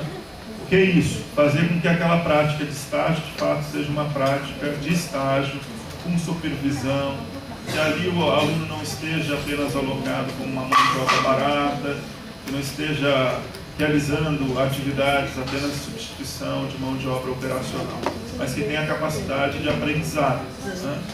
Então, as oportunidades de estágio existem, sobretudo na Prefeitura Municipal de São Paulo, que aí tem o seu processo interno, por área, e no Governo do Estado de São Paulo. Lembrando que no Governo do Estado de São Paulo, de 2 anos para cá, o processo é feito por uma prova, não sei se vocês aqui conhecem, talvez já devem ter pensado que a prova da Fundap é a prova anual. A prova da Fundap anual, todo aluno que quer fazer estágio no Governo do Estado de São Paulo tem que prestar essa prova. Né? Depois que presta essa prova, aí o aluno passa, uma vez aprovado, passa a ser chamado por órgãos ligados ao Governo do Estado de São Paulo dentro da sua localidade ou próximo da sua localidade. Para além disso, também hoje nós temos 80 convênios de estágio, mais ou menos, no nosso curso. Prefeituras, principalmente, com destaque para a Prefeitura de São Paulo, o Governo do Estado de São Paulo, prefeituras da região metropolitana de São Paulo, do Vale do Paraíba e da Baixada Santista, organizações do terceiro setor, as mais diversas que estão presentes em São Paulo, fundações, ONGs, organizações sociais, OCIFs, tem de tudo, e algumas empresas privadas. Mas volto a dizer, embora elas existam, essas oportunidades, nosso grande desafio é melhorá-las do ponto de vista qualitativo. Lá na Unesp nós não temos problemas intransponíveis para conseguir o estágio, mas o estágio é precário, eu diria, né? Primeiro que a gente não tem um programa de relacionamento com as instituições públicas, lá só pode ser em instituições públicas, e então não dá para fazer estágio em empresas. Aí acaba caindo em prefeituras, câmaras municipais, órgãos da administração pública federal, e que são estágios, quando remunerados, são o que o estágio remunerado é: uso de mão de obra barata. Bom, é isso que é estágio remunerado. Ninguém aprende nada, pelo contrário, até observa condições contrárias àquilo que a gente discute que devem ser. Quando é um estágio não remunerado, às vezes é o favor do pai que conhece o vereador, às vezes é o contato que a pessoa tem, né? Então, é ruim o relacionamento com as instituições e a qualidade é péssima. Nós temos que ter um projeto de estágio e um relatório de estágio, que é o trabalho de conclusão de curso, né? E para conseguir pensar alguma coisa nos estágios que os alunos fazem, que vão ser chamados depois a carimbar, não tem ninguém para ensinar nada para eles, mesmo a prefeitura de médio porte, quer se esperar, a tal ponto que a minha proposta lá, e aí é divergente de alguns professores do curso, tão logo saem, e a gente esperava que saísse esse ano, as novas diretrizes curriculares, que são mais flexíveis que as atuais com relação ao estágio, acabar com o estágio e dizer nunca mais quero ver isso na frente. O que é uma coisa aparentemente contraditória com os alunos, porque os alunos trazem aquelas ideias. Hoje em dia você ainda é adolescente até 30 anos, mais ou menos, né? Então começa a trabalhar muito tarde, e aí as pessoas ficam desesperadas, porque não tem experiência profissional. Antes só do que mal acompanhado, antes nenhuma do que mal feita, né? Então é complicado convencer o aluno que estágio é inconveniente, porque ele acha que tem que ter uma experiência profissional e porque ele acha que a sala de aula é só encheção de saco, me perdoe a expressão. Quando na verdade a oportunidade para absorver teoria nunca mais vai ser igual como essa, né? O problema é que as pessoas acham que a teoria é ilustração. Agora, para você cair na administração pública e mantê-la do jeito que é, melhor deixar, fica de fora, né? Eu até digo para os meus alunos o seguinte: se a gente chegar aqui e oferecer para cada um de vocês R$5.000 para nunca mais aparecer aqui na sala, não vai sobrar mais um. Porque muita gente tem na cabeça a seguinte ideia: se eu conseguir um emprego de 5.000, eu estou feito na vida. E se eu conseguir isso sem sentar nesses bancos malditos, é tudo que eu quero na minha vida. Achando que isso é assim, a certeza mais inteligente do mundo. Quando nós temos a experiência de ter vivido, nós sabemos isso ao contrário, né? Não existe melhor teoria do que aquela que permite refletir a prática a partir de diversos ângulos, inclusive aquela que não é praticada, que poderia vir a ser praticada, né? Então o estágio, que é visto como assim, o momento em que eu vou aplicar a teoria na prática para ver em que maneira, isso é uma falácia enorme do ponto de vista, inclusive pedagógico, na minha opinião. Eu sei que sou voz dissonante diante de muitas, mas estágio é uma coisa para a gente repensar, não no sentido de ampliar oportunidades, mas de repensar da sua oportunidade numa sociedade como a nossa, e principalmente um curso como o nosso. Por isso a ideia de trainee, essa sim, porque tem todo um processo de acompanhamento, de seleção, né? Então a minha ideia é que lá a gente tem o seguinte: o aluno quer fazer estágio? Pode. Faz estágio remunerado, já que é para ser mão de obra barata, faz remunerado, e nós consideramos atividade complementar. Até tantas horas, o estágio como vivência, experienciação, que também leva a aprendizado, porque eu posso aprender pelo negativo. Eu vou ser o contrário daquilo que o cara me ensinou, né? Mas aí, atividade complementar, né? E o aluno tem essa opção de uma imersão. Agora, se for para ser imersão, que seja dessa natureza, né? Trainee. E aí tem todo um processo seletivo, tem coaching, né, ali que você vai acompanhar, porque a universidade ela não tem pico. Nós somos 10 professores de administração pública, nós temos 100 alunos por ano. Se cada professor for acompanhar 10 alunos no estágio com competência, não faz outra coisa. E o supervisor, que é a figura que fica lá na instituição, é só um nome que coloca na lista ali, né? O aluno, quando termina o estágio, ele chega à conclusão que é o contrário do que ele esperava. Então, para que deixar para caminhar, para depois descobrir que não devia ter caminhado, né? Então, o estágio é uma coisa que nós temos que repensar na estrutura dos nossos cursos, no nosso especialmente.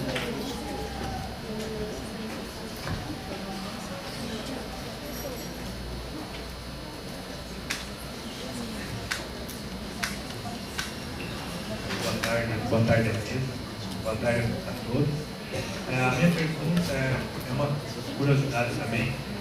Hoje em dia existe aquela coisa de terceirização, também o pessoal comenta muito de privatização.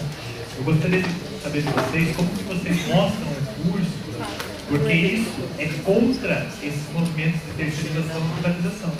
Porque eu já vi tantos órgãos públicos falarem assim, deixa terceirizar que o pessoal que vai vir é melhor. Mas não está sendo assim uma contra-regra, porque estão formando gestão de políticas públicas, né? Gestores de políticas públicas, ou administração pública na Unesp. Então, eu gostaria de saber de vocês, como que vocês mostram isso aos prefeitos, às autarquias federais, municipais, estaduais, mostrando que pode-se reverter esse processo de terceirização, não? Porque tem pessoas estudando, né, técnicas de públicas, né? Então, gostaria dessa pergunta.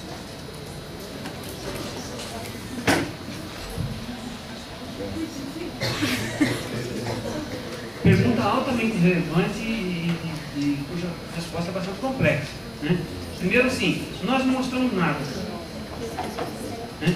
Quem mostra são vocês. Pra você ter uma ideia, como eu falei hoje de manhã, prefeitos paulistas, os prefeitos nem sabiam, faz 25 anos que o nosso curso existe, prefeituras da região não sabiam que o nosso curso existia. Ou seja, se alguém mostra o que é o nosso curso, são os egressos, né? E nós temos egressos que mostram o que é o nosso curso, né? Isso acontece de alunos que fizeram carreira no governo federal, fizeram carreira no governo municipal. Então, primeiro, esse piano é de nós todos. Não dá para a gente carregar enquanto instituição e muito menos ainda enquanto curso, né? O que acontece é que muitos de vocês, apesar de se formarem em um curso que no mercado é meio desconhecido, se formam em excelentes instituições, as melhores do país. Então, a sigla USP, a sigla Unesp, a sigla Unicamp, leva vocês para lugares que vocês não iriam se fosse o mesmo curso em outra instituição. Então, em termos de inserção profissional, isso dá uma tranquilidade para vocês. Mas é exatamente em cima dessa possibilidade que deveria vir um aprofundamento do que são vocês, e não a sigla que vocês carregam no diploma. Essa marca que vocês vão construir, e que é fundamental para quem é administrador público, é ela que vai mostrar o que o nosso curso deve ser, né? E nessa linha, vocês têm que estar mergulhados no debate político, institucional, ideológico, que é essa questão da privatização ou não, né? O que deve ser o Estado hoje? Será que a trajetória que nós fizemos nas últimas 2 décadas foi a trajetória correta? Eu vi o professor Brescia Pereira fazer críticas que eu nunca imaginaria, autocrítica, que ele nunca imaginaria que ele próprio fizesse no dia 5 de abril, quando fomos discutir as diretrizes curriculares, né? Governo não é igual à empresa. E tem professores de vocês que falam isso. E vocês vão encontrar esse tipo de argumento na hora no processo eleitoral. O prefeito é bom, o administrador da empresa dele vai ser da cidade. Não, né? Eu comentei com alguém hoje de manhã o seguinte. Foi um aluno que estava aqui conosco, não me lembro quem foi. É muito diferente. Como é que uma instituição consegue dinheiro no setor privado, na empresa? O que ela tem que fazer? Necessariamente ela tem que produzir algo que o consumidor quer, não é? E aí ela entrega e ela recebe. Então, qual é o critério de legitimidade para ela conseguir se financiar? Retomar o seu custo de lucro. É entregar algo e depois recebe. E o setor público, como é que ele consegue dinheiro? Simplesmente dizendo, me dá seu dinheiro aí. Lógico, com base numa legitimidade constitucional, legal, código tributário, mas eu vou lá e pego seu dinheiro. Por quê? Porque você mora aqui. Morou aqui, tem que pagar. Poder de império, pura e simplesmente. Se o governo oferecer política pública nenhuma, você vai pagar. Ora, se isso não é diferença suficiente, seminal, fundamental, ontológica entre um tipo de instituição e outra, nada mais pode ser chamado de diferença, né? Então, se existe essa diferença, né, não significa que o governo não deva ser eficiente. Mas por que razão ele deve ser eficiente? Não é pela mesma razão da empresa, porque a empresa ela precisa ser eficiente para sobreviver. O governo, para sobreviver, nem precisa ser suficiente. Basta que os governantes tenham governabilidade, que é uma coisa bastante diferente de ser eficiente. Porque eu posso ter governabilidade com baixíssima eficiência social, iludindo todo mundo, comprando os votos a troca de camisa do time de futebol. Eu estou sendo eficaz eleitoralmente, eficaz em termos de governabilidade e absolutamente ineficiente. Eu não poderia fazer o mesmo tipo de coisa novo. Então, quando eu discuto eficiência, e a questão da terceirização foi uma discussão em cima de eficiência, eu tenho que pensar isso com muita clareza. Agora, quem é que deve pensar isso com mais clareza do que a média dos indivíduos? Aqueles 4.000 que estão estudando a administração pública contra 750.000 que estão estudando a administração de empresas, que qualitativamente estão impossibilitados de fazer valer a sua argumentação. Quer dizer, a qualidade da argumentação desses 4.000 contra 780.000, para falar só dos que estão matriculados no ano 2008, né? Quer dizer, as pessoas pensam com cabeça de empresa, mas as pessoas não pensam com cabeça de governo. Então, aquele que se forma na administração pública tem um papel estratégico e de vanguarda fundamental. E essa discussão de privatiza ou não privatiza está colocada. Eu tenho aqui um aparelho celular. O número dele é 9789-2440. Esse número já foi 89. Quer dizer, esse número já foi da Telefônica. Depois passou para a Vivo. Eu fiquei 20 anos com a Vivo. Desde que tem telefonia celular, tem aparelho. Aí mudei para a TIM. E a TIM já me deu, em 4 meses, mais trabalho do que a Telefônica em 20, porque não é capaz de cobrar direito à fatura. Eu entrei com reclamação na Anatel, já é a 4ª vez que eu reabro, e ninguém resolve. Nós vamos falar que a regulamentação do serviço público de telefonia é melhor do que a oferta pelo poder público. Tudo bem, tinha menos telefone quando tinha telefone, agora tem mais. Mas será que podemos justificar que quanto mais serviço eu oferto, mais ineficiente eu posso ser? Quer dizer, a quantidade justifica a baixa qualidade? Claro que não. Agora, o que nós fizemos? Quando nós privatizamos, todo mundo tem celular. Quando o telefone toca na minha classe, eu falo assim, puxa, ficou barato demais essa porcaria, agora todo mundo tem, né? E não funciona. Agora, qual o caminho que a gente quer? Né? É essa discussão que você está chamando. Quem é que tem por dever de ofício tem que ter maior competência para discutir essa questão? Pessoal de administração pública, é verdade? Bom, vou complementar aqui a resposta do professor Pires a partir de um ponto de vista, porque a tua pergunta ela nos coloca 2 questões, né? Primeiro, como que os processos de privatização no Brasil, que vem no bojo de uma onda ou movimento neoliberal a partir dos anos 90, né, eles levam a uma deslegitimação do papel e da estrutura do Estado, muito do qual foi até propalado mediaticamente. Esse é um primeiro ponto, que na verdade não é uma verdade, é uma meia-verdade construída a partir de ideologias de conflito de interesse, né? E sempre vão haver, né, no Brasil processos de desconstrução do papel e da estrutura do Estado. Isso advém até do ponto de vista do nosso imaginário social, né? Pode ver, a mídia sempre faz referência ao Estado, sempre faz referência do ponto de vista negativo, faz referência do ponto de vista positivo. Quantas reportagens na mídia você já viu do ponto de vista de mau uso dos recursos públicos, morosidade, desperdício, mas quantas reportagens na mídia você já viu do ponto de vista de governo como benchmark na prestação de serviço público? E tem. Okay? E tem. Esse é um primeiro ponto. Então, muito daquilo que é propalado, na verdade, não é uma verdade, é uma meia-verdade, que é uma interpretação a partir de uma ideologia. Esse é um ponto. Os nossos cursos, eles acabam reforçando o quê? Os nossos cursos acabam reforçando que o Estado tem um papel seja ele qual for. Esse papel do Estado está em processo de rediscussão, não só no mundo, mas no Brasil, nos últimos 25 anos. Né? Pode-se dizer que enquanto houver vitalidade democrática, ele continuará sendo um processo em rediscussão. Né? Tanto é que hoje uma coisa está certa, o papel do Estado é múltiplo. Não é só o Estado desenvolvimentista, tampouco não é só o Estado regulador, mas é o Estado desenvolvimentista, é o Estado regulador, é o Estado tutor, né? É o Estado interventor e assim por diante. Esse é o primeiro ponto. O nosso curso, ele se insere dentro dessa discussão do papel e da estrutura do Estado. Uma outra resposta que eu daria, aí já só adentrando dentro dessas opções, e essas opções são escolhas, né? Que os projetos políticos fazem, né? Em consonância ou não com a sociedade.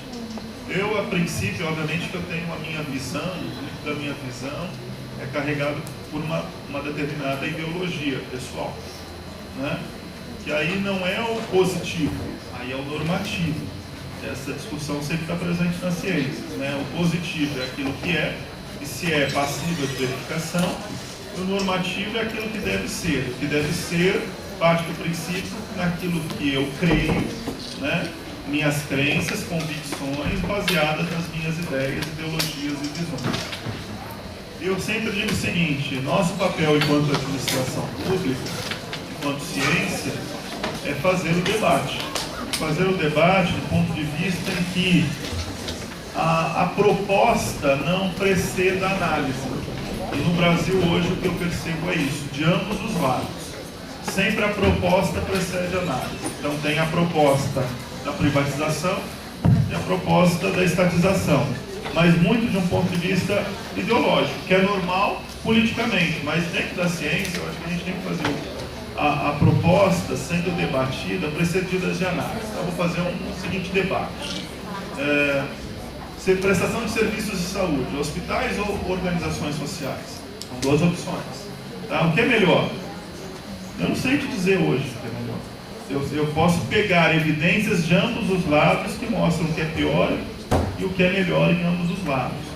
Né? E aí eu caminho para uma resposta mais no sentido que eu acho que cabe ao Estado definir o seu papel.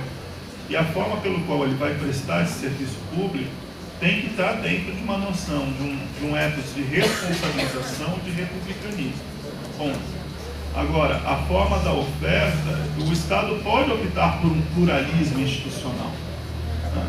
Em determinadas regiões ele pode optar por um hospital público. Em outras determinadas regiões ele pode optar por uma UES. E eu não vejo problemas. Agora, o que a gente tem que fazer, de fato, é um debate onde a proposta seja precedida por uma análise de pró e contra baseada em evidências. Então, muito do debate hoje no Brasil, né, pró-privatização ou pró-estatização, eu vejo ele um debate, inclusive na academia, eu vejo ele hoje um debate muito mais ideológico, né, do que um debate científico. Obviamente que não dá para separar uma coisa da outra. Porque nas ciências sociais aplicadas é difícil você separar o sujeito do objeto. O Weber já coloca isso, né, há mais de um século. Mas pelo menos que a gente desça no empírico, porque muitas vezes as análises ficam só nos macros aspectos. A gente não desce no empírico do ponto de vista de comparação. Né? Então, obviamente que eu tenho no meu íntimo, né, a minha visão e a minha ideologia, mas eu acho que do ponto de vista científico a gente tem que sempre estar fazendo as propostas precedidas de análise, as análises baseadas em empírico. E eu acredito que cada vez mais o Estado vai estar baseado no pluralismo institucional. Né? Eu acredito nisso. Né? Quando você olha para a experiência internacional, eu vejo pluralismo institucional. Então, ora você, dentro de uma concepção de Estado-rede, ora o Estado por si só formulando e implementando, ora ele se utilizando de organizações da sociedade civil para tal, e assim por diante. Né? Eu posso estar falando aqui não necessariamente de movimento de privatização, mas posso estar falando da forma que os Estados hoje, por exemplo, no caso brasileiro, se organizam, se utilizam de OCIPs. Né? Eu poderia fazer o mesmo debate. OCIPs podem ser considerados processos de privatização do Estado, ou não. Né? Então, é isso que a gente precisa, né, começar a considerar os nossos alunos que estão se formando, que os melhores alunos hoje formados nos nossos cursos, eles, do ponto de vista de gestão de políticas públicas, eles já são melhores que os professores deles. Porque muitos de nós temos formação numa área só. Eu tenho a visão da economia, eu tenho a visão da política, eu tenho a visão do direito, eu tenho a visão da administração, né? Esses alunos bem formados na área, eles já tendem a ter uma visão mais integrada, né? Ou seja, tem uma calibragem na formação deles entre economia, gestão, direito e política que nós não temos. E eu tenho percebido isso, e aí só vou contar um caso para fechar minha resposta. Nós temos trabalho de conclusão de curso no nosso curso, onde é exigido que, além do orientador, esteja mais um professor na banca, né? Com o título de doutor ou mestre. Então, o que eu tenho feito? Com os meus orientandos, eu trago esse segundo professor, geralmente do curso, e tenho buscado um terceiro como convidado. Quem são esses terceiros que eu estou buscando? Ex-alunos do meu curso, estejam, porventura, trabalhando na área daquele TCC. E que sejam bons alunos. Eu tenho tido processos de arguição com esses alunos fantásticos. A capacidade deles enxergar o problema a partir de uma ótica mais integrada é um negócio que, por si só, já desvela qual é o nosso objetivo de formação, né? Eles conseguem enxergar, né, isso de uma forma mais integrada, com uma calibragem. Então, acho que isso demarca um pouco o perfil do nosso processo de formação, complementado por questões de valores, né, como o valor do republicanismo, a questão da ética, né, são as grandes convicções e o pano de fundo da nossa formação. Tá bom? Eu acho que essa é uma das perguntas mais complexas, porque vai ao longo do que a gente faz, vocês como estudantes, a gente como professor. Eu concordo com tudo que o Fernando falou, né? Eu só complementaria com uma resposta mais talvez pragmática, assim, no sentido de, olha, tem coisas que eu sinto que faz falta para o crescimento, né? Eu até escrevi aqui para não esquecer: apreço pela cultura democrática. Tem sentido diminuir. Na medida que eu leciono há 25 anos e a cada ano que passa, o apreço pela cultura democrática declina, né? Vocês todos nasceram já sob democracia, e é impressionante como nascer sob democracia diminui o apreço pela cultura democrática. Que nem água. Se você tem água na torneira, você não dá a menor bola para a água. Mas falte água na torneira para você ver o que está ali faltando. Eu sinto uma queda desse apreço pela cultura democrática na própria falta de envolvimento dos alunos com o próprio movimento estudantil, que não existe mais. E para um curso de administração pública se envolver com o movimento estudantil é se envolver com a política sendo feita já no momento que ele está aprendendo. Isso desapareceu, né? Não digo que desapareceu totalmente, mas comparado com o que era o meu tempo, que já era ruim, que eu terminei o curso nos anos 80, a gente comparar com os anos 60, já era nada, né? Então, falta. Você falou que falta na nossa, né? Falta esse apreço. E ao faltar o apreço das pessoas que estão para aprender, é muito difícil você ligar a tomada para, puxa, a democracia. Parece que fala democracia perfumaria. E essa é a questão essencial do Estado, né? Essa é a questão essencial do Estado. É o ponto de chegada da nossa cultura para viver bem, né?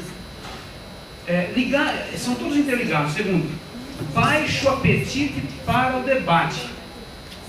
As pessoas simplesmente não debatem. As pessoas dormem com os outros, quando os outros falam de coisas que são do interesse delas. As pessoas acham horrível quando um aluno na sala de aula faz pergunta, porque a aula vai demorar mais, né? Então, o debate é uma coisa incômoda. Parece que ele não leva a nada, né? Vontade de aprender. Vontade de aprender sem qualificativo. Não é vontade de aprender aquilo que me interessa. É vontade de aprender só, sem o que eu vou aprender, né? Porque tem muitas disciplinas que você vai aprender que não te interessam, e aí você acha que é perfumaria.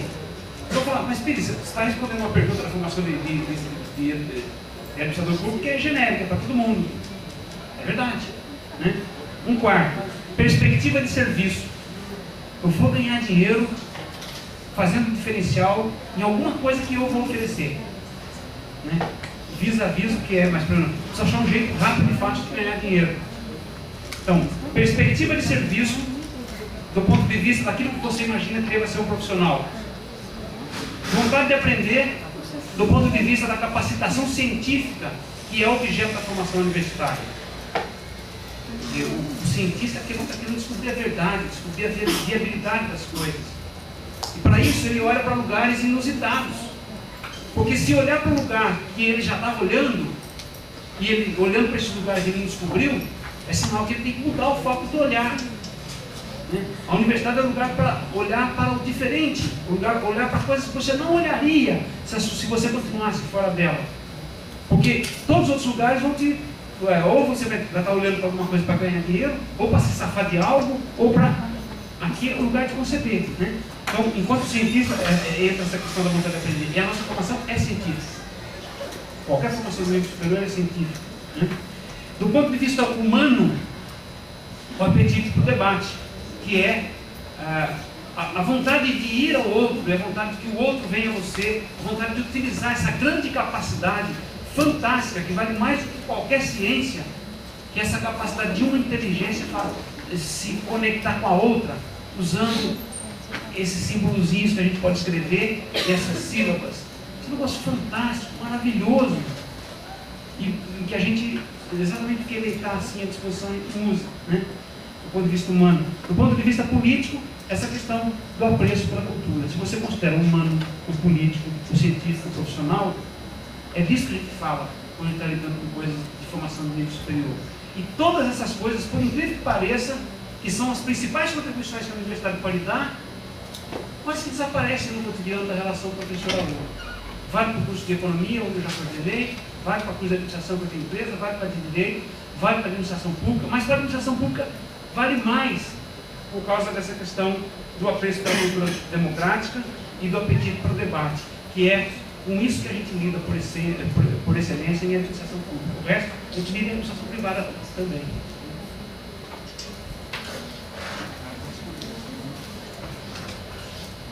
Eu vou responder.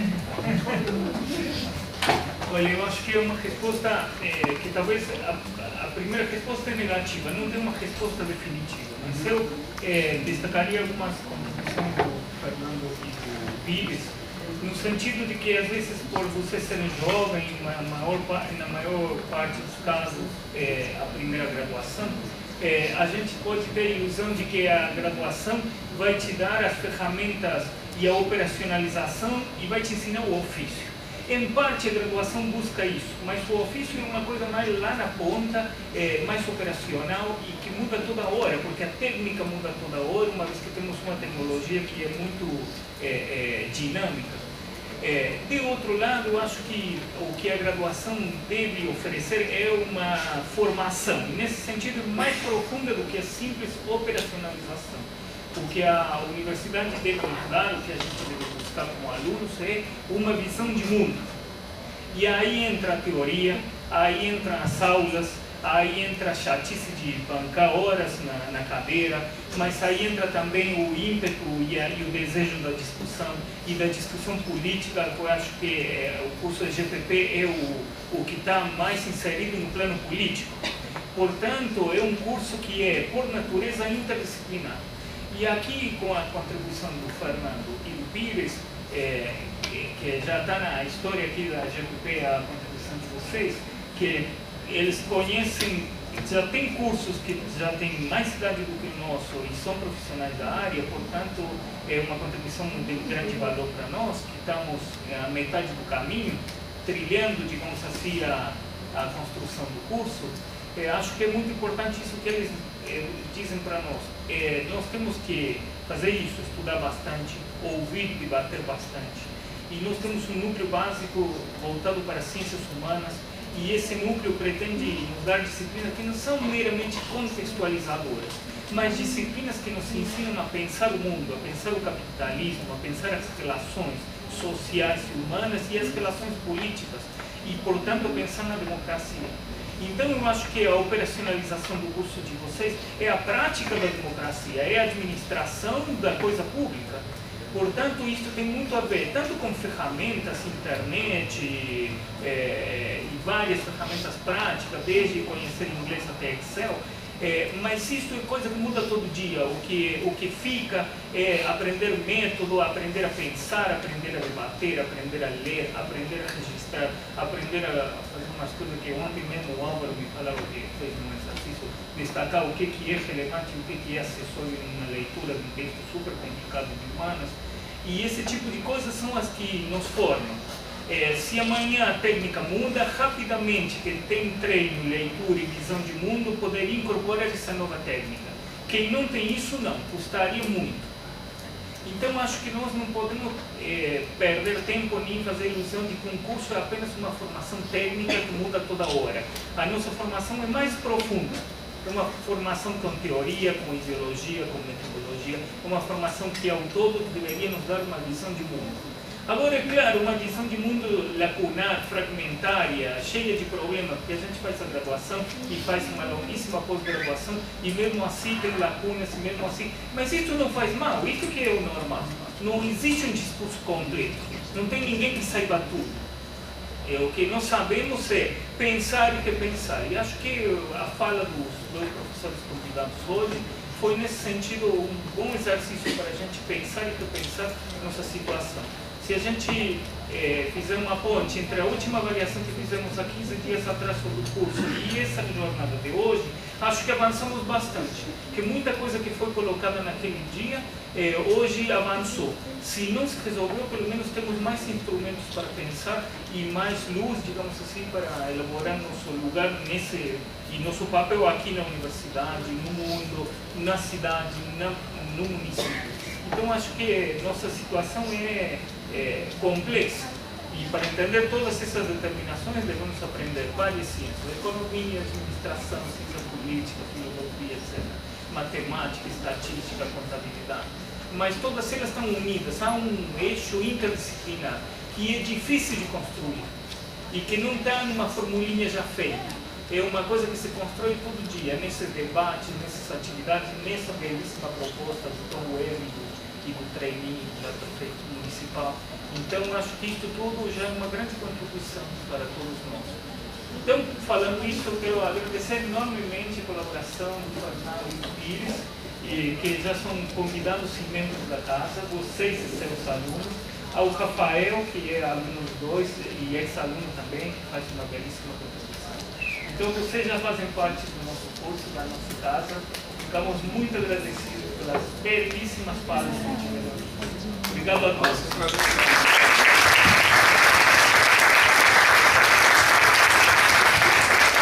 Mais uma coisa, vou convidar as meninas da Unesp que vão fazer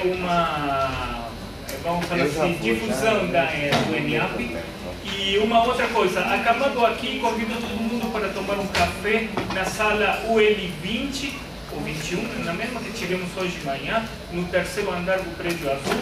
E o pessoal tem um probleminha de logística e o pessoal está buscando a chave, mas já está tudo lá. Então, se vocês chegarem e não estiverem pronto, fica que daqui a pouquinho você tem um café e a gente faz lá uma pequena confraternização e relaxamos um pouquinho antes de continuar com a aula, tá bom? Agora eu vou passar a palavra às meninas. Pensar nas cores, todo mundo criou. Não sei, tinha alguém não esteve hoje de manhã? Eu já. Bastante gente, então. Tomar um café. Nós vamos aqui mostrar o ENIAP para vocês. A gente é da comissão organizadora do ENIAP e a gente trabalha com uma equipe de mais ou menos 30 pessoas para tentar organizar um evento como esse. Nós somos alunos da Unesp. O evento vai acontecer em agosto. A gente já tem ouvido falar um pouco sobre o ENIAP. Vai acontecer em agosto, 18 a 21, em Serra Negra. Vai ser no Hotel Fazenda, que tem toda a estrutura lá de acomodação, estrutura para as palestras. A Lara é a coordenadora geral, vai falar um pouquinho da estrutura, como vai ser esse ENIAP e a 10ª edição. Eu não sei se vocês conhecem a estrutura do ENIAP, mas ele é um evento de 4 dias. Ele começa numa quinta-feira à noite, 18 de agosto, com uma conferência, e vai até o domingo, que se encerra na hora do almoço, com um painel de encerramento. O evento é formado por 3 conferências no período noturno, tem workshops no período da tarde, tem uma parte de congresso de estudantes, que é a parte que a gente tem que aproveitar um pouco mais, que é a parte de articulação, a parte de capacitação dos estudantes mesmo, de de montar a pauta e discutir as melhorias do curso. Tem fórum de coordenadores que também ocorre durante o evento, que os coordenadores dos cursos de públicas se reúnem para discutir justamente o fundamento e as conquistas da área, as reivindicações da área. Tem também, durante o evento, um concurso de artigos que se chama Grande Lista, que ocorre desde 2007.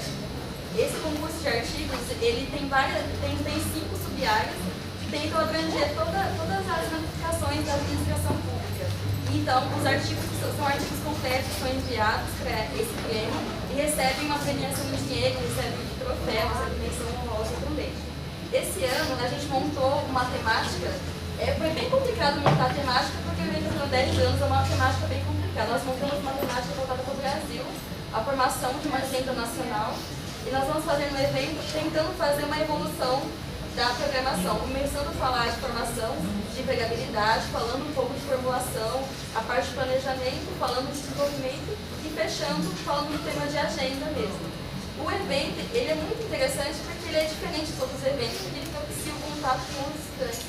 Propicia a nossa articulação política, conhecer o que os outros estão fazendo, o que os outros estão pensando e tentar se fortalecer diante disso. Aqui no estado de São Paulo, a gente está tentando fortalecer bastante a presença da Unesp, da Unicamp e da USP, para poder fortalecer a presença paulista, não só no evento, mas também para a articulação da federação também. Eu acho importante a gente participar, a gente não só ficar esperando que se faça, mas fazer também e se fortalecer diante disso. Bom, acho que a importância política que o evento tem, todo mundo vai acabar sentindo um pouco agora na véspera do evento, que se fala muito, até hoje de manhã a gente discutiu um pouco sobre as diretrizes do nosso curso, que estão para serem aprovadas, e há uma luta quanto a isso, e até pode ser que o evento seja uma oportunidade para que os coordenadores se reúnam e façam uma reunião junto com os órgãos mesmo que vão deliberar finalmente essas nossas diretrizes. Então, a importância política do evento está mais do que clara. Mas, assim, mais do que isso também, a gente tem um espaço para integração, para conhecer gente nova, para conhecer pessoas do Brasil inteiro. A Unesp tem uma tradição em saber fazer uma boa festa, saber fazer jogos, esse tipo de coisa. A gente aliou essa tradição do curso de 10 anos de evento, de realização do evento, com essa habilidade para organizar festa. E a gente vai ter 3 noites de integração, com festas bem legais, estruturas de desafio de faculdades, 2 open bar provavelmente. E fora isso, acho que, não sei se vocês estão sabendo, mas o primeiro lote vai ser prorrogado até dia 30, né? É R$330 o primeiro lote. A gente sabe que é caro, mas provavelmente o chefe de delegação de vocês, que é o David, a gente vai explicar, a gente já explicou, ele sabe os motivos desse preço tão elevado, porque a gente tem um padrão que tem que seguir por edital para fazer o evento.